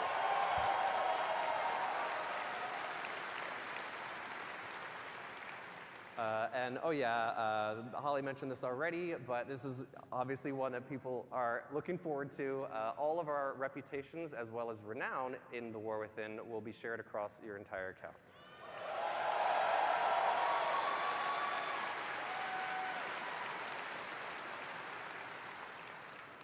Last but not least, let's talk about hero talents. So here's a quick mock-up of what the UI will look like that I think really helps explain how these integrate into our current talent trees. But really quick, let's take a look at how this will work. So there will be 3 new hero talent trees per class, and 2 will be available per specialization that you can freely choose and swap between. And also, this is another evergreen feature. This is a system that we think is going to provide a new vector of choice and customization for you and all of your classes, as well as create opportunities for us to really dig into some of those core class fantasies that are, so amazing. So Hero Talents will introduce these new, small, self-contained talent trees like you just saw in the UI. And the way I like to think about it is like, currently we have 2 types of talent points, right? We have class talent points and specialization talent points. And now in the War Within, there'll be a 3rd type called hero talent points. So let's look at a quick example, which hopefully explains it a little bit more. This is a warrior, as you can see. These are the 3 hero talent trees that they'll have available: Mountain Thane, Colossus, and Slayer. And as you can see in the top left, we have Protection, who will be able to choose between Mountain Thane and Colossus. Up on the right, you see Fury. Yep, that's right.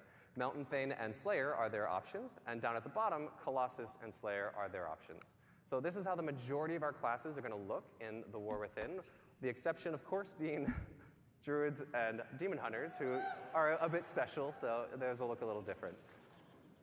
So let's take a look at how you'll unlock the system, as well as how it'll feel playing through as you're leveling through the War Within. Looks like other people are pissed off about no Classic Plus. So the system will automatically unlock at level 71, and it'll just kind of appear in your UI. You'll earn 1 talent point per level as you level from 71 to 80. And there are 10 talent points in total, with several choice nodes along the way.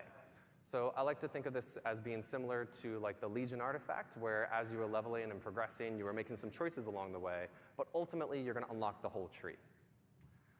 And also, I want to be very clear. Well, we also unlocked the whole tree there too. Extremely low friction at some to swap point between those choice nodes, as well as to swap between the different hero talent trees.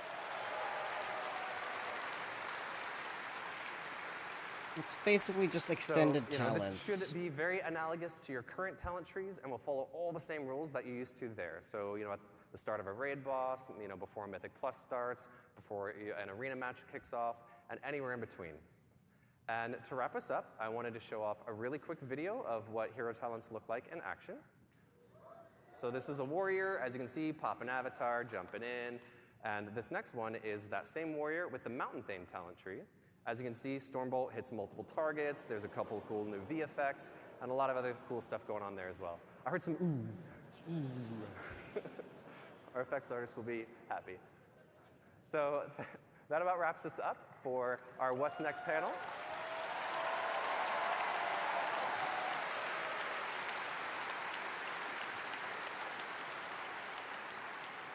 We hope you really liked what you saw here, and if you'd like to know more, please join us tomorrow at the Deep Dive panel at noon, where Ian will walk you through some of what you saw today in more detail. Woo, Ian! As well as a bunch of other cool new stuff in the War Within. So thank you all so much. I hope you have a great BlizzCon. Bye! Jesus fuck. That was the most boring thing fucking ever.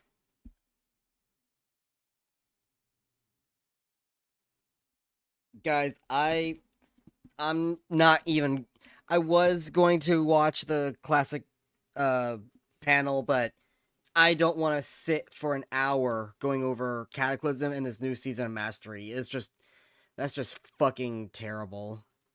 So, we're not gonna be doing that. We'll just end it here, but... yeah. Second expansion, I am not ever going to touch with a 10-foot pole. I'll just watch lore videos on the side from Novel. I'll just watch the cinematics just to see what happens with the story, but the gameplay itself looks absolutely just boring. Like, what the fuck?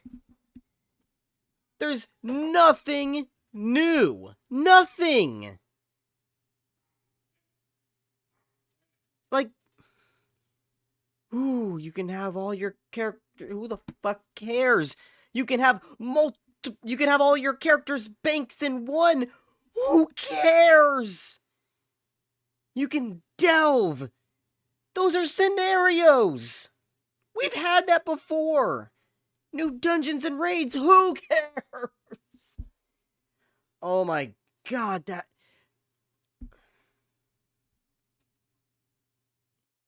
It's so fucking bad. It's... This fucking cinematic looked cool. That's it. I'm not sold at all. In fact, I'm gonna tell you all right now to look forward to, here, let's actually go there. What's it called again? Sargeras's Embrace. Check this shit out. I got my video coming out tomorrow morning, but check this shit out. This is supposed to be a fan recreation of what their perfect expansion would be, okay? 10 years have passed since the mortal races banded together and stood united against the might of the undead scourge. Though Azeroth was saved from the madness of Arthas, the tenuous pact between the Horde and the Alliance has all but evaporated. In the midst of the new conflict, an even darker threat makes its move.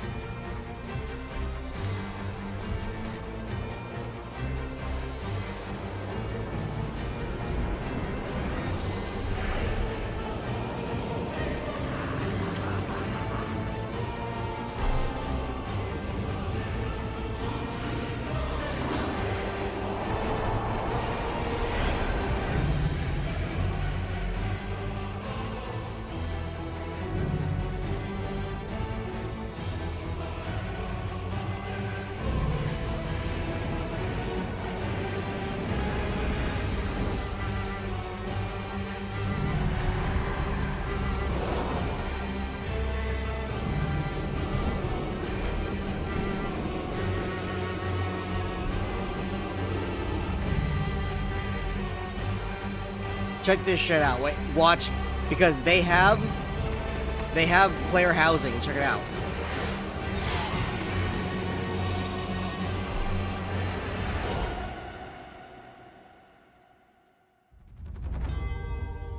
Check this shit out. This is the most polished player housing I've seen on any private server.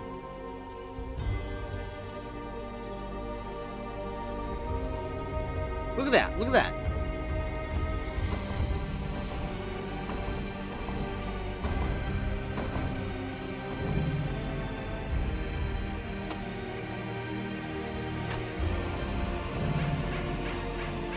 The mad Titan's present is almost upon us, and with its coming, all of Azeroth shall be burned to ash. Collect its embers, quench its power, or have us all die at the mercy of him who is known as Sargeras' Embrace. See, now that is a proper expansion. Now, you do have rehashed stuff here, like, you know, oh, new raids and dungeons. Okay, cool, whatever.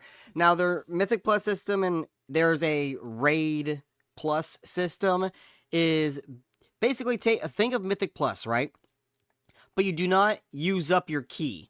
You level it up as you do dungeons, and it levels up like just a player level would. And then whatever level it is, that's the highest level you can go, and then you could choose whatever level below that. So if you have a level 20 mythic key, for an example, you can choose to do level 20, or you could choose to do 15 or 10 or whatever. And if you wipe or die, you don't lose your key. You can just keep reusing it. You don't have to do it timed. You can, but you can do it for additional rewards. What was it? You could choose your affixes instead of having it just randomly generated for you. But like the harder ones that you choose, the better the rewards are. So you could completely customize your mythic experience, and you could do the exact same thing for the raiding experience. Playable races, which is basically everything we already have, unfortunately, including the Volpera, but we're just going to ignore them, pretend they don't exist. Reworked racial abilities, which is basically you could choose all from your active to your passive, your resistances. You could choose whatever out of the pool of the ones that are already there. don't like it to some extent, but they're also tying it in with your character progression because, okay, the new progression system is basically an AP system, so that it's the exact same thing that we've had for the last several expansions. So that's like, craft your own story is what's interesting because they're completely revamping all of the leveling system to become basically like a Baldur's Gate type of, you can, Baldur's Gate, like Fallout, Morrowind, where you can choose different options in dialogue or different options in how you choose to do the quest or whatever, and that can have different outcomes. You can choose, do you want the aggressive route, the neutral route, the pacifist route, whatever, and then based on skills you have, you can choose a new option that maybe somebody else won't have because they don't have the same skills as you. So that's where the ratios comes in, because if you have a skill in something that somebody else doesn't, you can have an additional option to your quest line. So this would be the same. They have built-in dragon flying with new custom unique mounts. They've revamped the entire world, Eastern Kingdoms, Kalimdor, and Northrend. Well, not entirely Northrend, they're only focusing on the eastern side. The western side doesn't exist for some reason. So there's that. Choose your own allies. Oh, sounds a lot like the system we just got announced in retail, but they have it here, Adventure with Companions. That sounds cool, but they're probably going to do it a lot better. Player housing. Look at this. This is so much more polished and detailed and more immersive than any other system on any other private server. Look at this, a completely new UI. You have all different tabs, beds, walls, decorations, bookshelves. You could place them wherever you want, and then if you go to the house itself, interior and exterior have their own default, and then from the default you could choose the roof, wall, windows, wood, all the different styles, and then you can choose different, like the foundation of the house, like right there, let's just say that's base 1, that's like the house base 1. There's different bases you could choose from, including some that you can unlock through the gameplay or through backing them, because they've showed off 3 of them that you could get through backing them. But so you're going to have different levels of housing, not just, you know, this house itself. You can have different looks to it. New profession, which is basically your house crafting profession. All of, it's not going to say it here, but all of the gathering professions can be attained at the same time, but you're still limited to 2 main professions, which means you can only have 2 crafting professions, but you can have all of the gathering ones at the same time. You're going to have PvE invasions. You're going to have a lot of PvP stuff. There's a neutral goblin city where you could choose between the factions of that city, just like Shatrath with the 2 factions in Shatrath. You could do that, and then within there are mini games and other kind of stuff, just like the Dark Moon Fair that you could take place in. Where's that other one that I showed? Like that guy right there. The new class, which is the Bard. Now, I personally don't like the Bard that they've come out with, because it's saying that their Bard taps into every single cosmological force, including void, death, life, everything, and I think that's kind of stupid. But yeah, that is a fan-made expansion right there, and it sounds 1,000 times better, more content, new content, all that kind of stuff, completely overhauled world, everything 1,000 times better than what we just got announced today. Seriously. Now, I have my full, like, literally, like, hour-long deep dive into what this server entails, because I spent only, like, 5 minutes on this video, on this trailer itself. They have a whole huge list of everything that they go through, so stay tuned for that tomorrow. But yeah, I think I'm going to end up backing this and going to this server instead of playing Retail WoW, because holy shit, what we got today just sounds absolutely goddamn boring. They have no connection to their player base at all. The classic thing proves it. It absolutely fucking proves it. They have no connection with their player base at all. Every single goddamn person on YouTube, on the forums, everywhere has said they want Classic Plus. That is the future of Classic, the future of World of Warcraft. They want Classic Plus. They want to see Cool Tiras. They want to see an expanded Karazhan Crypts. They want to see all these other things, Telebim, all that kind of stuff, and copy basically what Turtle WoW's doing, but innovate, make it better, because you have that AAA backing. Do that. Nope, we're going to give you another Season of Mastery that is literally nothing but up to level 25, a raid of a dungeon that no one gives a fuck about, and new class specializations. That's it. And then they're coming out with Cataclysm Classic, which literally no one fucking wants. Like, they are so detached from their player base. It is, like, what in the hell was this? Like, I was hyped to an extent, because even though with the Avalorn thing, I was like, okay, this doesn't sound exciting, But at this point, I would have rather that than what we got today. So, holy shit, I am peeved right now. Just absolutely peeved.